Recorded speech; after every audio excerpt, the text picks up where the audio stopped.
Tanner, I apologize. I had to go ahead and mess with my editing system, so I fucked up your intro a little bit. Not by much, but not by much. But I gotta test my new editing software. What could I do? Oh, I need to put up the sound a little bit louder anyway. So I'm like, hey, let's mess with the editing software. I can see what kind of effects I could do, and that's not even like the basic bitch. If I update it again, I'll probably do more.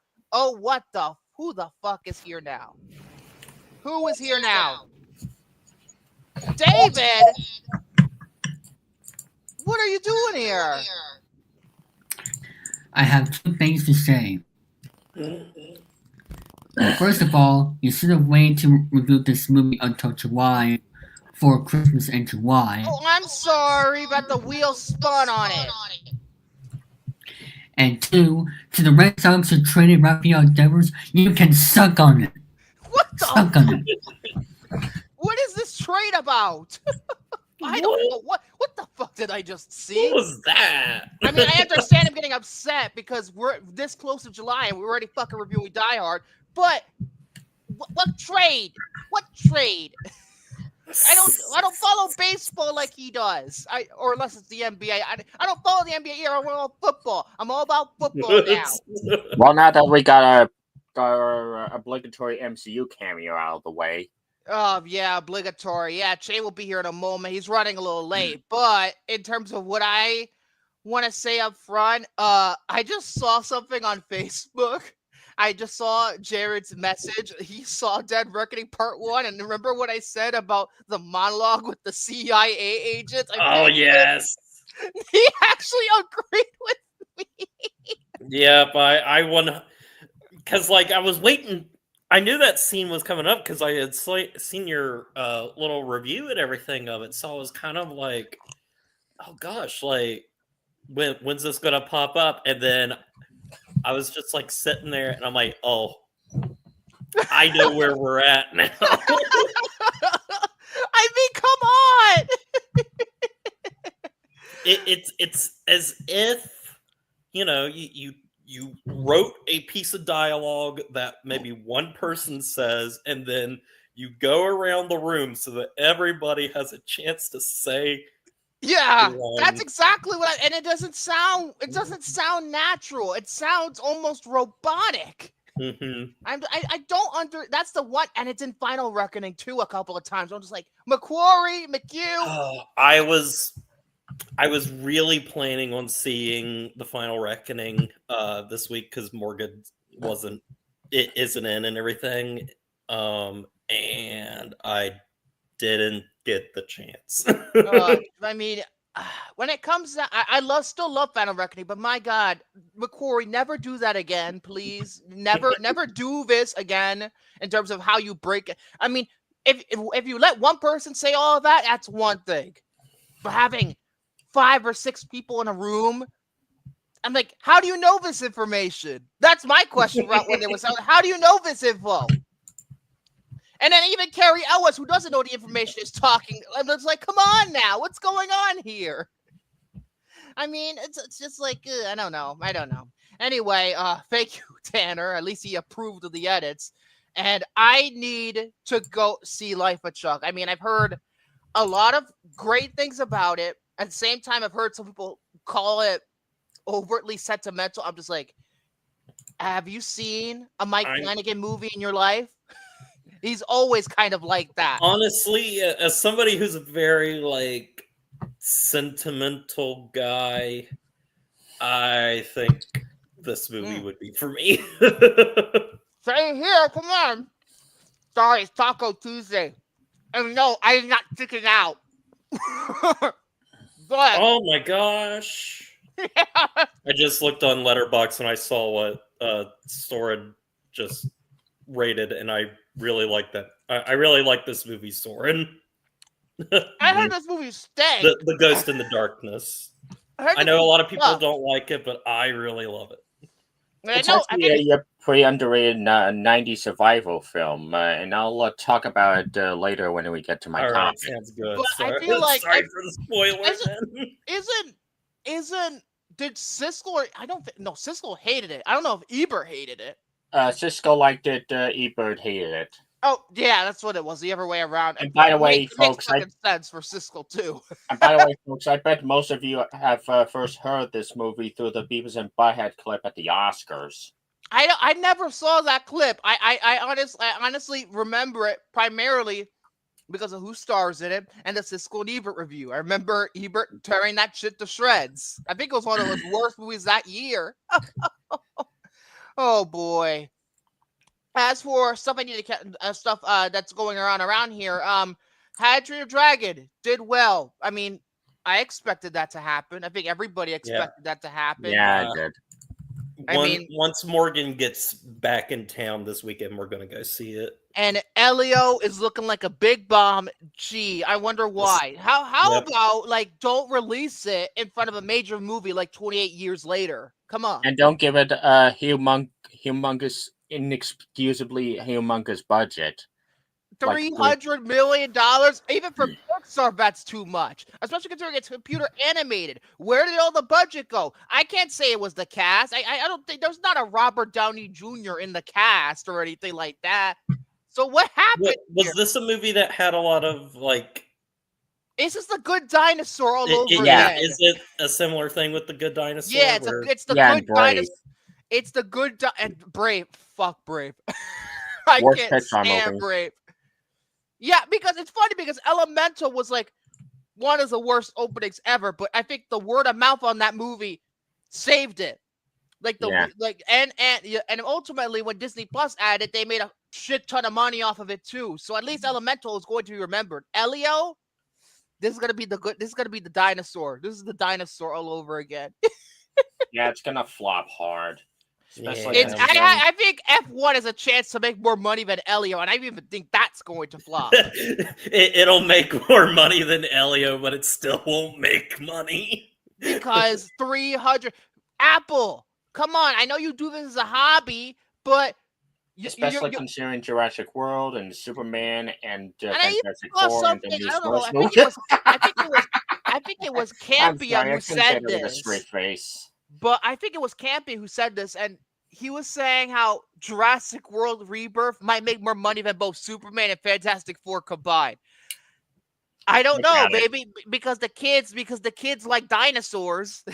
The kiddies like Dominion, which is a piece of fucking shit, made $1 billion.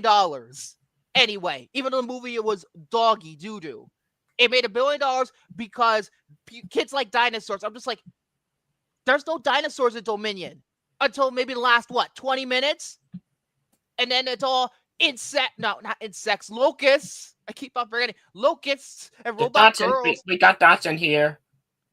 And then you got Sam Neill and Laura Dern being wasted because Goldblum was in Fallen Kingdom. And obviously he's in here too, but you waste the main characters of the first freaking movie ever in the series, and you waste them, they treat them like crap. Oh, so we could still focus on the damn robot girl. I don't know what they're thinking. I don't know what I don't know what they're thinking. I mean, I don't know. I don't really don't know. Marvel, DC releasing superhero movies that revitalized their brand and give them a new approach. Universal, big lizards go roar. Oh my Paramount, God. Smash that subscribe button. Oh, dear God. Smurfs. Paramount is bleeding money this year. Although, is it Lionsgate bleeding? No, Lionsgate's still bleeding money. I don't think a single movie from Lionsgate this year has made money. And if there was, it's probably early in the year, and I can't remember what it is. Because I remember Ballerina, that's what I forgot to mention. Ballerina completely is looking like a big flop. A massive bomb. Considering the budget was $90 million. And I think last weekend it made 20 to 25 million. Or like something like that. And then it made 15 this weekend? Something like that? It's disappointing that even we talk I'm sick and tired of, having big budgeted movies and everything, but then movies that are not even a Ballerina only cost $90 million to make. Oh. And worldwide it's made $92.8 million. So with marketing, I don't think it's gonna make its money back. I really don't. And the only movie that made money for Lionsgate this year, I think, is Flight Risk. Yeah. Oh wait, no, not even flopped because the budget was $25 million and it made 44.6, so it had to make $50 million to break even. So that just barely didn't break even. And the Unbreakable Boy was gonna be a wide release, but then look all the controversy we got out that movie, and it flopped, made only $7.6 million worldwide. And and it doesn't help that Zachary Levi is just a piece of shit. And don't even get us started on Shadow Force or Hurry Up Tomorrow. Shadow Force, I only saw one commercial for that movie. They didn't even give it any treatment whatsoever. And it's Joe Carnahan. Apparently it's a piece of shit. How did Joe Carnahan make a bad movie? I don't even fucking know. $4 million on a $40 million budget. And for Hurry Up Tomorrow, I said it since day one that movie was going to flop. And guess what? It did. And now it's just a punchline of bad jokes. I really want to see that movie. Shut the fuck up. Hopefully the Kiss of the Spider Woman does better for Lionsgate. No, I'm trying to be nice. I'm trying to be nice here, right? Oh, God. And this is coming from somebody who thought, oh yeah, Trey Edward Schultz doesn't have a career. It Comes at Night killed his career before it even started. I swear to God. I think it did. And now he's doing pretty much what is elaborate to a freaking visual album music video where nothing really happens. Like, dude, come on. Come on. This is absolutely ridiculous. And then one of my friends and I, we still want to watch that travesty that is The Idol. No, do not support Sam Levinson and all his bullshit. I mean, Hurry Up Tomorrow wasn't directed by him, but he might as well have been a part of it because it's the same shit. I hate that guy so much. I hate him. God, you're nothing like your damn father. You will never have the talent that your father had because I don't know about Alto Nights because I really said that movie was a piece of shit. But Alto Nights wasn't good. Oh, yeah, and Blumhouse is doing that. Twisted Pictures got rid of the rights for Saw. So what does that mean? Are they going to make Saw 11 or are they going to fucking reboot this whole fucking thing? I hope to God they go with Saw 11 and not reboot it because Saw 10 made so much money. It would be a mistake not to follow it up. I think it would be a mistake. Jose says, do it, Jared. No, don't do it. Do not encourage him. And then the next major release from Lionsgate, I think, will be The Long Walk, Francis Lawrence's new movie, and followed by a week or two later by The Strangers Chapter 2. Oh, God. That's still coming out? Yeah, it is. Apparently. And then Kiss of the Spider Woman, good fortune, now you Harlan. see me, now you don't, and The Housemaid. And then we have, oh my God. And as for the Michael Jackson biopic, I don't know where the fuck that's going about. Apparently they got so much footage that they're considering splitting it up into 2 parts. So that's no, don't do that. Don't do that. And then they had to reshoot the 3rd act. Actually, I think that's just a rumor that the 3rd acting. Oh God. By the way, I hope I'm still interested because Antoine. I hope they pull a Brulis instead and make one movie with an intermission. Oh jeez, yeah, that's right. They were gonna say that New Stranger they're gonna come out with it the entire calendar year. What, like every quarter, New Strangers movie. Now what happened? Once a year now, back to back, and now they're just splitting it off. I'm like. The first one didn't even do that well. Yeah, it turned a profit, but it didn't even do that well. Why are you doing it like this? Is Lionsgate desperate? Rennie Harlan, are you that desperate? And then the financing aid has another crisis. The second Strangers movie, they too little too late. Took it back to the editing room or refilmed it, and then it turns out that Paul Schrader directed. So it's an opposite of the Exorcist prequel movie. Oh God, with the beginning and what the hell? Beginning. Dominion, not Dominion. Jurassic World Dominion, but Dominion prequel to the Exorcist. Because Rennie Harlan also directed one of those cuts. Yes, that was the one that actually went to theaters actually, and apparently it sucked. But again, I haven't seen any Exorcist movie aside from the first one, and frankly, I don't think I want to. Wait, no, I've seen what the fuck's the newest one called? Yeah. The Exorcist Believer. Believer. That movie is a fucking abomination. It really is. What? There's a movie called I Eat Poop, a dung beetle story, and Hey, Ryan isn't that Reynolds. Trolls Band fans biopic? What the? I Eat Poop, a dung. Yeah. We're fucking not doing that, and we're instead Transformers 1 is not moving forward with a fucking sequel because it flopped so bad. Shame on you for not making for audiences for not going out to see it. So shame on you. Yeah, shame, because it's not a shame good on movie. you. Huh? Yeah, because it's not a good movie. I remember Soren didn't care for Boo! It is the best Transformers movie. Kiss my ass, Soren. Probably would like a word with you. Second best. Second best. I honestly think Transformers should just go away for a while. It needs to go away. Transformers 1 was the closest thing I had to a great Transformers movie, and now look, they're canceling it. Honestly, if they go forward with G.I. Joe versus Transformers instead of doing a Transformers 1 sequel, Paramount needs to just go bankrupt, okay?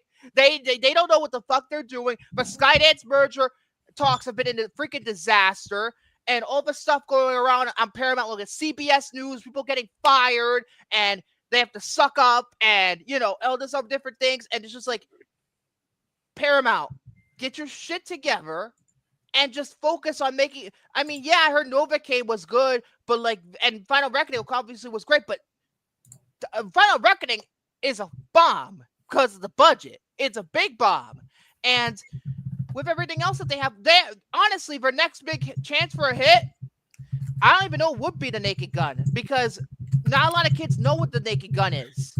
Sure, we know, but a lot of kids don't. So I hope it does well, because man, that newest trailer, it really got me. Honestly, the next movie that could possibly make them hundreds of millions of dollars is Scream 7, and that doesn't come out till February 27th.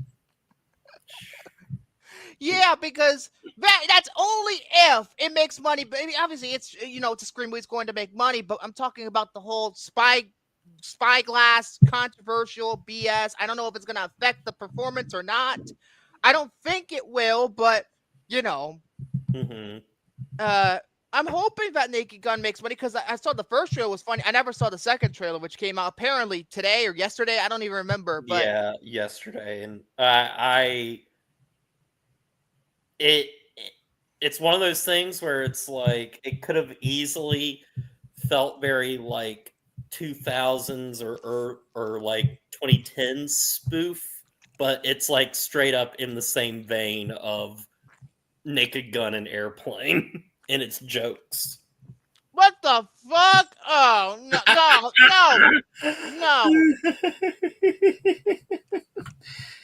Wait, so the $300 million budget wasn't true? It wasn't true? It was only Let me look it up. Oh, jeez. If so, it has a chance to make its money if the word of mouth is good. Yeah. Okay, I'm looking at Wikipedia, and it does say 150 million. Reviews are coming in, and they look, or I thought for a second they looked pretty solid.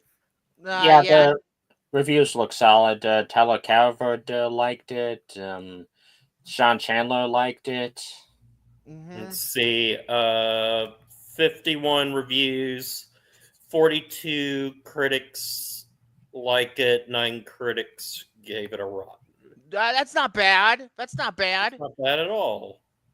F1's looking like it's going to get good reviews too. I mean, then again, it is Joseph Kosinski. I'm just happy that Aaron Kruger has had 2 good movies in a row. I have faith in Aaron Kruger again, because when it was the Transformers era of Kruger, I'm just like, what the fuck are you doing, man? Like, why are you slumming it for Transformers? For one, he did Revenge of the Fallen, Dark of the Moon, and Age of Extinction. So he slummed it for 3 movies. It's one of those things with Aaron Kruger, and I'm just like, who is to blame here? Is it Aaron Kruger? Is it Michael Bay? Is it both of them together? Is it Paramount? Is it Paramount? I mean, come on. It's just like, I honestly, I feel like Michael Bay, like his choices of project recently. I mean, I thought Ambulance was gonna get him a lot more attention now because that movie was freaking fantastic. It was the best movie he'd made in a long time. And then he's doing Skitty Toilet. The fuck are you doing, Michael Bay? And then you're doing a movie with Sydney Sweeney. Fucking shoot me. I don't want to have bath water when I'm in the theater, okay? God. Anyway. Well, I hope you wouldn't be taking a bath while in the theater. No, I'm not taking. I don't want bath water to be splunge all over me like if it's fucking Nickelodeon Kids' Choice Awards with the slime. Oh God. Oh, I actually one other movie that could make money for Paramount. I forgot it's coming out this year. It's called The Running Man, but it comes out the same day as Predator Badlands. Oh man. Especially considering Killer Killers got great reviews. They're done. Predator is back and running, and it was sad because Edgar Wright's directing The Running Man, which is of course the remake to the Arnie movie from 1987. I forgot that he was the director for that. Holy crap. Simon Kinberg's one of the producers. Okay, he's only producing. He didn't write the fucking thing. At the very least, he's a good producer, but he's not a good writer, and he's not a good... I mean, he is a good writer on occasion, but a bad director, that's for sure. I think Simon Kinberg needs to have co-writers. I mean, to be fair, didn't he do Days of Future Past all by himself? Maybe, yeah, true.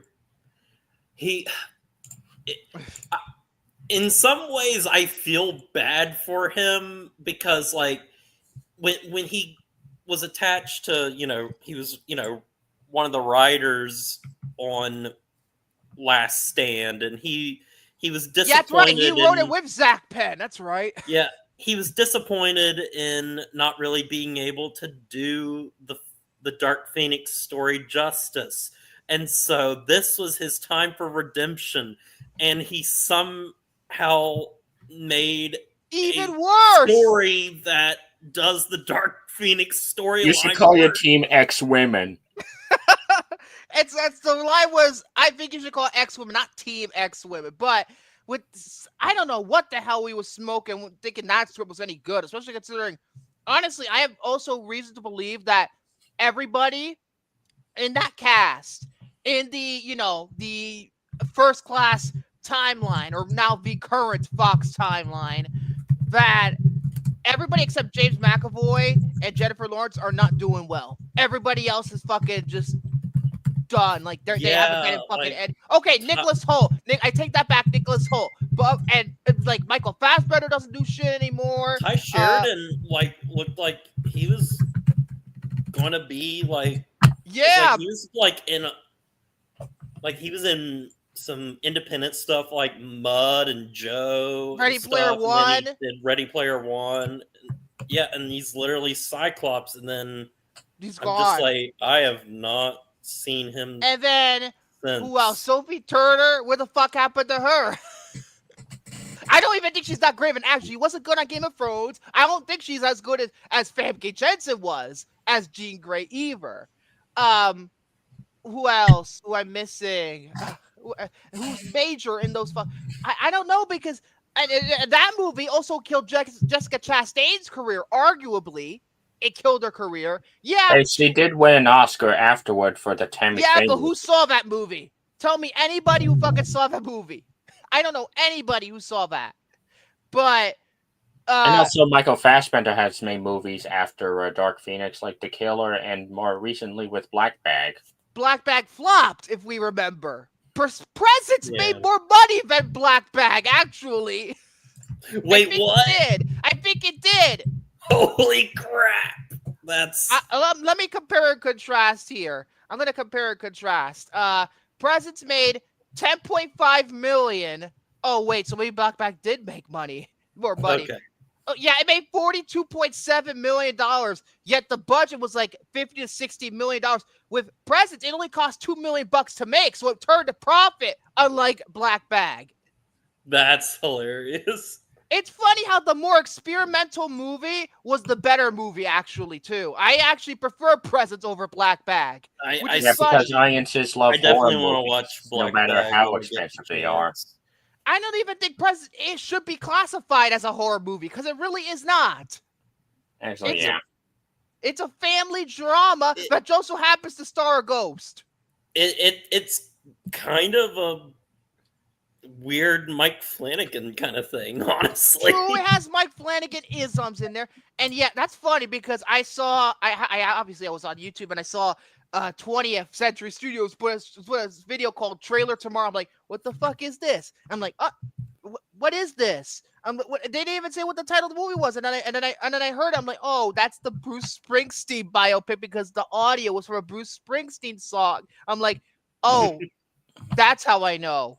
And that's Scott Cooper though, so I think it might be good because it's Scott Cooper. I mean, come on, I don't think Scott Cooper has made a bad movie, at least from what I've seen. Scott Cooper. I don't think he's. Cooper is. Black Mass was a great movie. It's actually funny because I just watched a Scott Cooper movie. That's right. The other day. Yeah, that's right. I saw the Letterboxd. I think I was watching. Pale Blue Eye, I heard was That's what you saw. Me and one of my friends were like one of the only ones that are like, I kind of love this movie. And also, people say Antlers wasn't that good. No, Antlers was fantastic. What are you talking about? That one was like the one time he belched into horror because I think, was it Guillermo del Toro who produced that? I think it was. Yeah, Del Toro. Anyway, I'm talking a bunch of crap now. Let's get on to the topic now. We're 30 minutes in. Yeah, Soren, you talk now. I have to eat my taco. It's Taco Tuesday. All right, I have an initial marathon to finish, and then I have a new marathon to start. Anyways, 1970s original screenplay. Number 10, The Hospital. Boring and all over the place. Who? What movie is this? The Hospital with George C. Scott. What the fuck is this movie? I never even heard of it in my life. Number 9, Breaking Away. Oh, yeah, I heard of that one, though. Number 8, Coming Home. Yep. Heard of that. Number 7, Patton. Yes, of course. I really want to see that. Number 6, Annie Hall. Boo! And I watched that movie, and I maybe one day I will rewatch it, but I thought it was creepy daughter fucker. That's all you gotta say. Yeah, it's pretty much the only award that Annie Hall deserved because Star Wars. No, Star Wars deserved it more. Yeah. Number 5, The Candidate with Robert Redford. I've heard of that. And I'm sure there's going to be a ton of political jokes pertaining to that poster alone. Anyways, number 4, Dog Day Afternoon. Yes. Number 3, speaking of movies by creepy child fuckers, Chinatown. Oh, Roman Polanski. I've never even seen a single Polanski. It's like Woody Allen. I've never seen a single Polanski movie because of his fucking bullshit. It's sad because that movie's fucking fantastic. Number 2, The Sting. I've heard it's great. I just haven't seen it. And number 1, Network. I only know for one scene. And I know that the guy dies at the end. Is Network's a Robert Altman film, isn't it? No, it's not. That's not? Is that Peter Bogdanovich? Is that Bogdanovich? Sidney Lumet. Okay. It's Nashville. That's. I heard Nashville's fantastic too. Yeah. Unfortunately, I know the plot. Unfortunately, I know how the movie goes because apparently people get fucking shot at the end. So that's great. Now I know what happens in that movie. Anyways, adapted screenplay. Number 10, Mass. The show was better. I heard the show was like a lot of people tell me don't watch the movie, only watch the show now. Because people. Wait, what is this? MASH. The movie, not the show. Yes. People have said the movie hasn't aged well, yet the show apparently is still a classic. this I've day. watched the movie, and yeah, it's kind of very, very dated. I'm so sorry. I thought everybody knew the ending to that movie. I thought everybody knew. It's like 7. Oh, am I gonna ruin for somebody? Oh, that's Gwyneth Paltrow's head. Oh, by the way, spoiler alert: Alphabet defies gravity at the end. Oh God. Number 9, Julia. What? I've maybe heard of that movie. Number 8, Midnight Express. I heard that's a fucking fantastic movie. I've Oliver heard, Stone yeah. wrote that movie. Alan Parker directed it. Number 7, The French Connection. That's a good movie. I don't think it's great. It's not like The Exorcist, because that's Freakin's best movie. And again, I haven't seen Sorcerer, so I don't know. Sorcerer is really freaking good, and I need to see Wages of Fear, which it's a remake of. Number 6, All the President's Men. I heard that's fantastic. Isn't that about Nixon? Yeah. Number I 5. watched that movie in history class. You didn't watch Oliver Stone's Nixon? Oh my God, Jared. Number 5, Kramer vs. Kramer. I've seen parts of that movie because my parents like that movie. I think I remember, I remember a scene where Dustin Hoffman's with his kid and he's crying because of ice cream or something. I think he was crying because of ice cream. I have not seen that movie. Number 4, Godfather Part 2. Only seen the first one. Number 3, The Exorcist. Brilliant. Yes. Number 2, One Flew Over the Cuckoo's Nest. Still haven't watched that. And number 1, Godfather 1.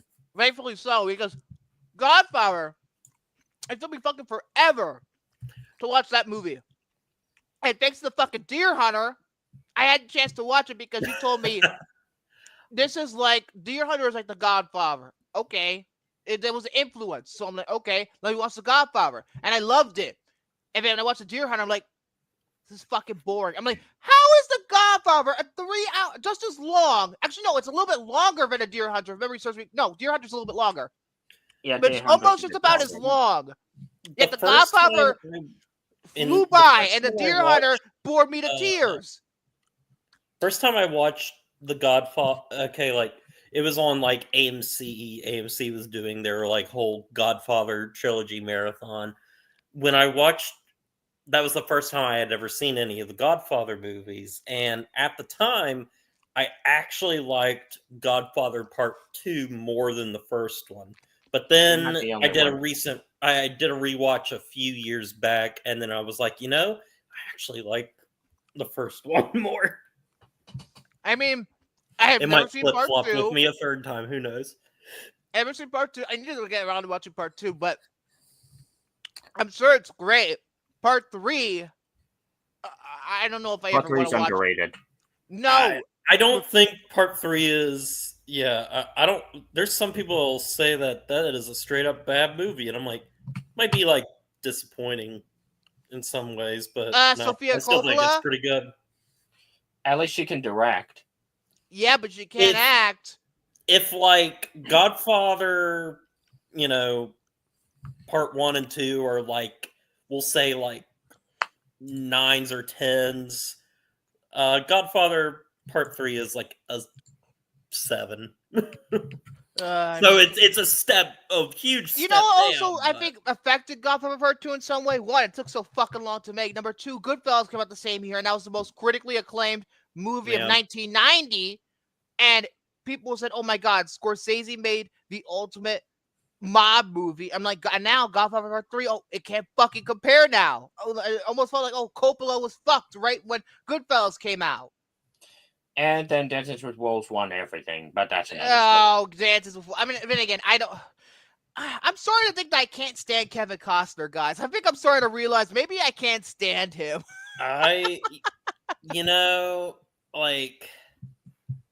Because I don't like Robin Hood, Prince of Thieves. I hate his performance in that. I don't mind Bull Durham, but I don't know, something about his character pisses me off. And then, is there another movie that I'm not thinking of? Man of Steel. I think. Go ahead. I think Kevin Costner is just a very bland kind of actor. Oh, I don't know. I just- never even seen JFK, so Although I do like him in that. That is one of my favorite movies. I would And have seen JFK by now if only my fear with JFK. This is the reason why I haven't watched it. Is because apparently the movie is nothing but a conspiracy theory. It is nothing but conspiracy theory. I'm like, Oliver Stone, Yes. get your head out of your ass. Yeah. You have to, because like I think in my very old review of JFK, I said that like that this movie is fantastic. I love every single moment in this film. However, I don't believe a single thing in it. And we'll get to JFK in a bit. But for And it's now, funny, didn't Nixon, his movie Nixon, do the exact same thing? It was nothing but conspiracy theories. I don't know if you've even Well, I seen mean, with Nixon, it's because apparently it was just in as particular, controversial. maybe so. Oh, Jesus, Anyways, Oliver Stone. I should And get not back to my thing. Yeah, go ahead. Visual Yeah, go effects. ahead. Number 10, the 76 King Kong. I've seen parts of the 76 King Kong because that's the one that my folks like the most. The 76 King Kong. I think my mom saw it in the theater back in 76 is when that came out. So she saw it in 76. That's one I'm really theater. Interested in watching. Although Number to be fair, 9, with me, I'm more of the 2005 kind. Same. Yeah, same. Number 9, Earthquake. I saw your review of that. I don't know about Earth. I mean, I never seen Earthquake, so I wouldn't know. Number 8, Bed Knobs and Broomsticks. Just watch Mary Poppins. I used to own Bed Knobs and Broomsticks on DVD, and I couldn't get through it. And I didn't know that movie existed for the longest time. I couldn't get through it. I wanted grew up to on get Mary I saw it because like DVD copy had the cover with all the animation stuff. I'm like, what the fuck? Where's the animation? Where is this? And then it's not until like halfway through they go inside that animation jungle thing, and then I'm thinking like 25 minutes later they're out of it and the movie's all live action again. I think I haven't seen a movie in a very long time, but it's also very long because my DVD copy was the extended cut, which is I think it's like almost 150 fucking minutes. You know, I love like Mary Poppins, and I do like some long movies, but every time I'm kind of like, I want to watch Mary Poppins, I forget that it's like 2 hours 20 minutes. Yeah. Number 7, the Hindenburg. Never heard of it. I didn't know that this movie existed until I saw your review of it, Soren. I knew that there was a 2000s or 90s kind of movie that was basically a Titanic ripoff. But Oh Jesus! Number 6, Logan's Run. And no, I don't mean the climax of the 2017 movie, Logan. That's what I want to see, Logan's Run. I confuse Logan's Run with Soylent Green all the time. Soylent Green is people! Oh wow! You just ruined the end of the movie. I Congratulations! What doesn't help that they're in a Blu-ray pack I own. Both Logan's Run and Soylent Green. Oh, see? There you go. Yeah, everybody knows it's people by now. Number 5, the Poseidon Adventure, the OG version. I need to watch that movie because I want to watch that and The Towering Inferno because they kind of go together. I do too. But those are two movies I both really want to see. Number 4, Superman. Yeah, especially for the time with the Fortress of Solitude and everything like that. Mhm. That looked pretty good for the time. I still need to do my Superman review. And the flying was revolutionary for its time. I mean, the tagline was "You'll believe a man could fly," and now You know what? You still don't see those wires. So Number 3, yeah. Number 3, Michael Bay's Pearl Harbor done right. Tor. With I need to see Tora, I've never seen it. I mean, with Michael Bay's Pearl Harbor, that movie, how it ended up, it was not even his fault. Touchstone said, make a Titanic clone, and he didn't want to do that, but he was forced to. Yeah. Number 2, Alien. Brilliant visual effects, especially for the alien. And number 1 is a given. Star Wars. I mean, come on. It birthed ILM for fuck's sake. Star very Wars. much. All right, that's it for one marathon, and now we start a new marathon: the sound editing, sound mixing, and film editing. Oh, Starting okay. with the Whoa. 2010 sound editing, and Okay. just to let you know, there is a difference between sound editing and sound mixing. Editing is with the different sound effects, and mixing is how it all comes together. Yeah. Anyways, sound editing. Number 10, Bohemian Rhapsody. Judging by the sound effects in that movie, I don't know. It's kind of same. You could see any concert movie; it would be mixed the same, edited the same. Excuse me. Yeah. My There's pick, nothing- Ready Player One. Yes, and especially with the race at the beginning where there's no music, virtually until the end of the scene, there's no music, so it's all sound effects. I'm just like, with the Dolby Atmos mix, my God, it will give your home theater a workout. I know firsthand. Number 9, American Sniper. My pick, Interstellar. No, not Interstellar, considering you can't hear half the damn thing because Hans Zimmer's going brrrr. That's the mixing though. It don't matter. It don't matter. That was was the beginning of Nolan's worst tendency: sound mixing. Number 8, Hugo. I haven't seen Hugo since it came out. Number 7 was actually a tie back then. Skyfall and Zero Dark 30. I think they both deserved it. I think they did. I remember this day because I remember I was watching the Oscars back then, and it was a tie. It was very crazy that it happened, but I think out of the two, Zero Dark 30 is a little bit mixed, a little bit more better, honestly. Number 6, Gravity. Yes. Number 5, Inception.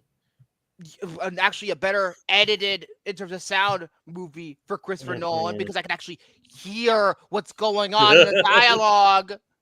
Number 4, Arrival. I haven't seen that movie since it came out. Number 3, Ford vs. Ferrari. Brilliant. Number That's 2, good. Mad Max Fury Road. I can see why they would say that. And number 1, Dunkirk. No, because again, you can't hear shit. But, the characters in that movie Christopher Nolan can. He's got. Well, consider that's the worst chaotic. It makes sense. I hope the Odyssey fixes his damn. No, I doubt it. That's why I'm probably gonna fucking wait to see the Odyssey until it comes out on digital. Fuck seeing it in IMAX because I won't hear the fucking thing. Now for sound mixing. Number 10, again, Bohemian Rhapsody. Again, like any concert movie sounds about the same that Bohemian Rhapsody does. My pick, A Quiet Place. Yes, that would also probably be my pick. Number 9, Hugo. Again, I only saw Hugo when it came out. My pick, Drive. Oh, Drive could bore me to tears. Nicholas Winding, I refuse to watch anything with Nicholas Winding reference involvement. Fuck that shit. He's a hack. Number 8, 1917. Yeah, that's what it did deserve over not best visual effects. My pick, Ford vs. Ferrari. Ooh. Ford versus, yeah, that's number 7. Fair. Number 7, Les Miserables. Really? Why? Because interesting. Well, because they were actually singing live on stage. And, I get it, but isn't the fucking didn't the fucking composer, whoever was doing the score for it, have a hard time because they had to time it by how they sing and not by how it's usually done? I think that like a great idea, but I think that is what really harmed the movie and Russell Crowe harmed it. Yeah, and an idea that would later be perfected with Wicked. Yeah, and it took them a while though because Cats, they did the same fucking shit, and it was even worse. Because Wicked actually got people who can sing. That's true. Number 6. Granted, Les Mis had a couple people in the cast who could sing, but again, Russell Crowe. But then you had like stupid things like Hugh Jackman, who can sing, but then he dehydrated himself, so his singing voice was the entire time. Number 6. Yeah. Number 6, Inception. Yes, again, better sound mixing in a Christopher Nolan movie. Number 5, Whiplash. Yeah, considering it's all music based. Yeah. Number 4, Hacksaw Ridge. Brilliant movie. I haven't seen it in a while. Number three. Because I don't like double dipping sometimes, but like I really want to get the 4K of it. Yeah. Number three, Dunkirk. Oh, come on, over Hacksaw Ridge, give me a break. Number two, Mad Max Fury Road. Yeah, I can see why. Yeah. And number one, Gravity. Yeah. Gravity, in terms of sound mixing, it's funny because there's not very many sound effects in it. Now for film editing, number 10, again, Bohemian Rhapsody. Oh my god. Bohemian Rhapsody. I don't hate that. Look, I don't hate the movie. Tanner is a huge fan of it, and he likes that movie quite a bit. And in some ways, I do see it's underrated. But the worst part of that fucking movie is the editing. It feels like I'm having a fucking stroke. Yeah, just because it has the most edits in a movie doesn't mean that it should have won Best Editing. My pick, Mission Impossible Fallout. Yeah, same here. Or that, or it was 2018, so that or Ready Player One. Number 9, The Social Network. Yeah, that's very well edited. I mean, David Fincher movies are usually very well edited. Usually. I haven't seen Benjamin Button. I don't know. That seems a little bit slow, but, you know. Either that or Inception. Oh, Inception. Oh, fuck. Inception, because with the movie, I feel like it's just about, you feel like you're in the character's headspace because you're just about as confused as they are until they explain themselves. And, you know, and I like how certain reveals are done in that movie, in the editing, because, of course, everything's non-linear when you're Christopher Nolan. So, even though Social Network is brilliantly edited, it's more chronological. It's way more chronological. Number 8, Dunkirk. No. My pick, Baby Driver. 2017. I'm going to be controversial. The Last Jedi. Number 7, Gravity. Man. Now you're speaking my language. What'd you say? Number 7, Gravity. Should be a little higher, but yes. My pick, Wolf of Wall Street. Well, or Star Trek Into Darkness should have been in consideration because there's not a single fucking second that needed to be cut. Number 6, Hacksaw Ridge. Yeah, because the war sequences are very well edited. Yeah, I could see what they were saying. Either that or Arrival. Yeah. Number 5, Girl with a Dragon Tattoo. Never saw it. It's one of the pictures I haven't seen. That's one I need to revisit. Something tells me I want to watch the Swedish movie before I watch the David Fincher one. Number 4, I'll Go Fuck Yourself. Argo Fuck Yourself. I swear to... Yeah, that movie is incredibly well edited. I love Argo so much. You know, man, just the other day, like I was kind of just in my car. I was humming some music and I'm like, what is this that I'm humming? And I'm like, holy shit, it's like the music that plays at the very end of Argo. Number 3, Ford vs. Ferrari. Yeah, that's a brilliantly edited movie. I mean, all of James Franco's movies are very well edited. Every single one of them. Number 2, Whiplash. Yes, because the editing, that's an important key factor in the movie. That is the movie, I think. And number 1, Mad Max Fury Road. Don't get me wrong, I love Mad Max Fury Road, but like number 1 for best editing, I don't know. The movie could have been trimmed to like 5 minutes. Now for the 2000s. I agree. Trim out 5 minutes out, and Furiosa edit pretty much 2/3 of it out because it's so boring. Now for the 2000s sound editing. Number 10, Michael Bay's Pearl Harbor. To be fair, that's one of the better things about that movie. Either that or Monsters Inc. Because funny thing, those were the only 2 nominated that year. That's odd. Really? Why not Fellowship of the Ring? That's bizarre. Number 9, a movie called U-571. Yeah, I've heard about this movie because apparently one sequence has been used heavily to test out audio feeder systems. Yeah, because it was in the SpongeBob movie trailer. I forgot that they used footage from U-571 in the SpongeBob movie trailer. I forgot about that. My pick, Gladiator. Yeah, for me, ooh, that's hard. 2000. I have to really think about it. X-Men, Almost Famous. Well, Almost Famous is easy because it's a music movie. Any music movie, it's easy. I'm trying not to pick the fucking So easy. they cheat. Yeah, they cheat. Number 8, The Bourne Ultimatum. Yes, The Bourne Ultimatum is the My best pick- sounding one in the series. Either that or Ratatouille. I still No, need wait, no, I take that back. I take all that back. Transformers. Number 7, King Kong. I haven't seen King Kong since. Which, by the way, was William's pick because it was his birthday man, I last need week, to and I see that forgot to so- announce it last I need week. to rewatch that so bad. I have the movie digitally, but I only have the extended cut. I don't know if that's a bad idea or not, because the movie's already 3 hours to begin with. Yeah, just stick with the theatrical. That's what I did. My pick, War of the Worlds.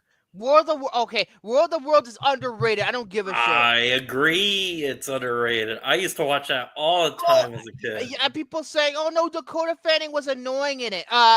What if you were in that situation? You'd be like her too. And What plus, about have you seen her in Cat in the Hat? She's arguably more annoying than that. That's true. She was a bitch in Cat in the Hat, wasn't? Then again, Spencer Yeah, and the Breslin was a Twilight movies fucking. also. Again, everybody Spencer was a Breslin bitch was a in Cat in fucking. the Hat. Yeah, everybody was a little bitch. Alec Baldwin, Kelly Preston, everybody was a little bitch. Number 6, Last from Iwo Jima. I own it, but I haven't seen it. I only own Flags of Our Fathers. I and haven't even seen that. actually don't own Flags of Our Fathers. I own Letters from Iwo Flags Jima of for some Fathers reason. was just a typical war movie. Either Iwo Jima or Pirates Dead Man's Chest that year. Ooh, Dead Man's Chest. Number 5, Master and Commander, Far Side of the World. Never saw it. Getting a 4K soon, I though. own it, but I need to rewatch it. Getting a 4K soon. Number 4, Lord of the Rings, Two Towers. They're all, but you know what? The Lord of the Rings is a little bit difficult because it's 3 movies in a series. Fellowship it was the best. Return of the King was the best, but for 2002 it was a bit tough. So I'm just gonna say, fuck it, I'm being biased. Spider-Man. I don't give a shit. Number 3, The Hurt Locker. Yes. No. Yes. I would go with that. I was gonna say Avatar, but I'm like, no. The Hurt Locker was the sound in that movie was unbelievable. Number 2, the only animated film to win a sound category, The Incredibles. No, Spider-Man 2. And number 1, The Dark Knight. Yeah. Now for sound mixing. Number 10, one of my most overrated movies of all time, Black Hawk Down. It's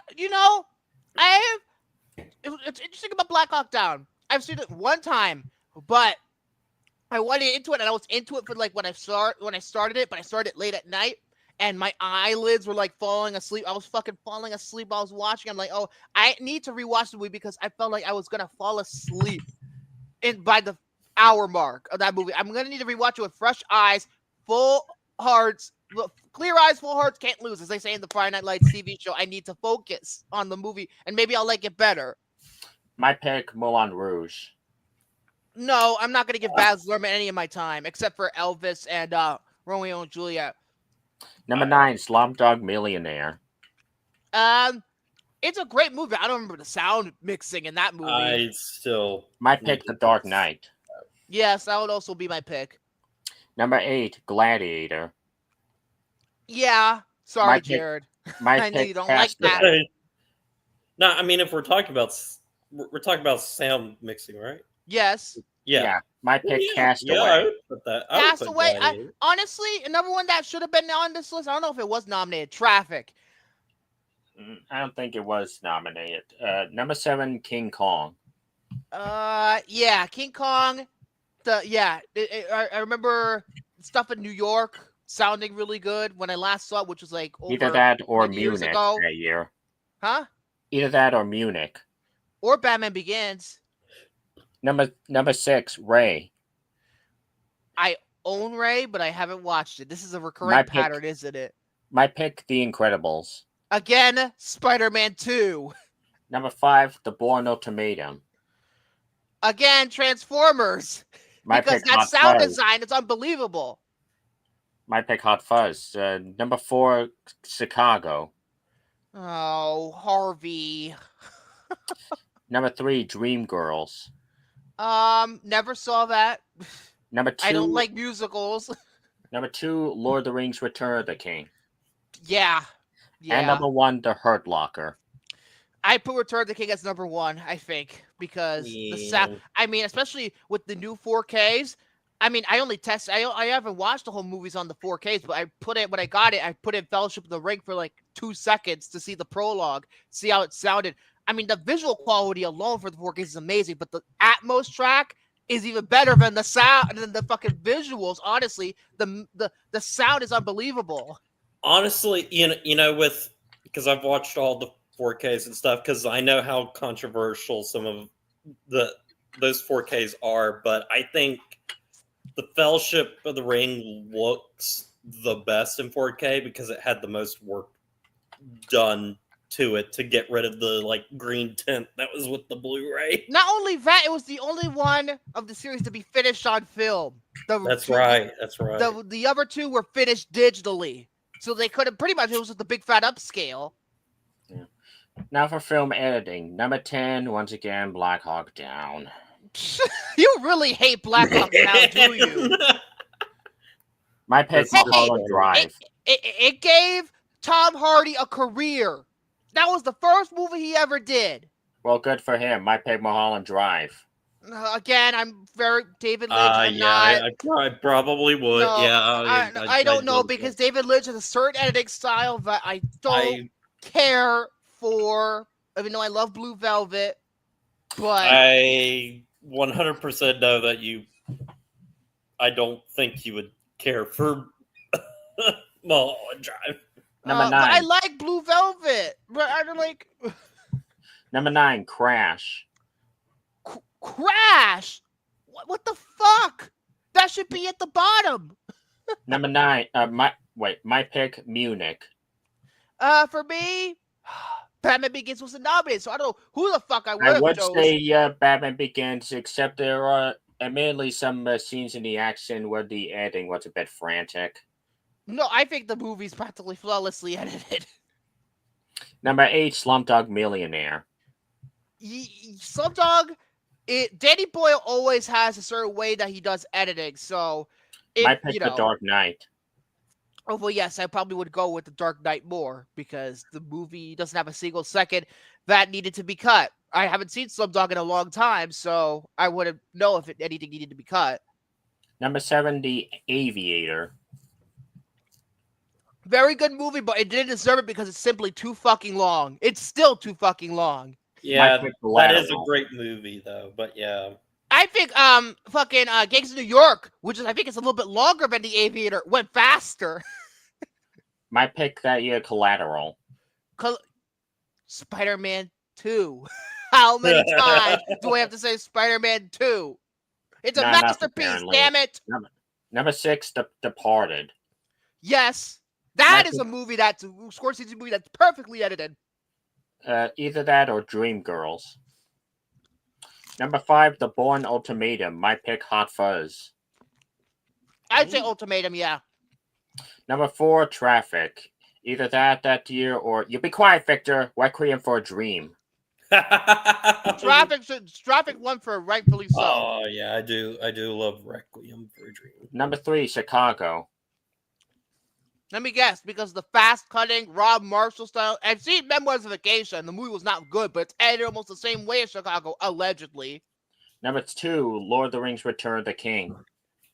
Brilliant. Brilliantly edited. And number 1, The Hurt Locker. I'm gonna be controversial. Avatar. And finally, we get to the 90s, sound editing. Number 10, Braveheart. Braveheart. For editing, Braveheart. My pick, it's a Heat. little. No, Heat. Yeah, Heat, or Toy Story.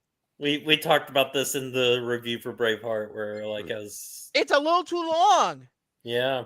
And what the fuck was he doing with Sophie Marceau? I'm like, dude, you're the love of your life got murdered, and now you're gonna rebound with this chick who apparently was supposed to be 2 years old in the real life. Yeah, that's true. But we're talking about sound now. We'll get to film editing later. Oh, sorry, I'm an idiot. Sound. So yes, he. We are idiots. Okay, I'm sorry. I thought it was film editing, but sound editing. Yes, he deserved it because of the highway sequence. Number 9, we just talked about it earlier. Ghost in the Darkness. Ghost of the we have to. There you go. There's Ghost of the Darkness coming I back watched to that haunt movie me. My pick, either The Rock or Independence Day. Independence Day, but The Rock is fuck Twister. Fuck. Number 8, Bram Stoker's Dracula. No. Yeah, perfectly sound editing when you hear Keanu Reeves and his terrible accent. Number 7, Titanic. Yep. Number 6, Speed. Yes.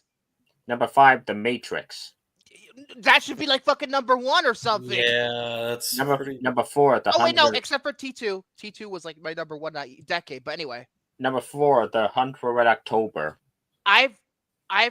Fuck. Which I don't think I've ever seen any of the Jack Ryan movies. I've never seen a Jack Ryan movie. I've only seen the one. Number 3, Saving Private Ryan. Yes, that's like but that's number 1. Saving Private Ryan was the best sound editing, sound mixing, whatever of that decade. Number 2, Jurassic Park. That I love the mixing in that movie too. Mm-hmm. And number 1, Terminator 2. Terminator 2, second best. With Jurassic Park, I loved how they made animal sex noises sound like dinosaurs roaring.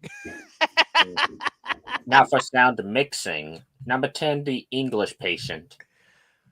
Sound mixing? Yeah. I never saw The English Patient, but apparently it's boring as fuck. My pick, Twister. Twister, that would be my pick too. Number 9, Dances with Wolves. Kevin Costner, Ego Trip. My pick, The Hunt for Red October.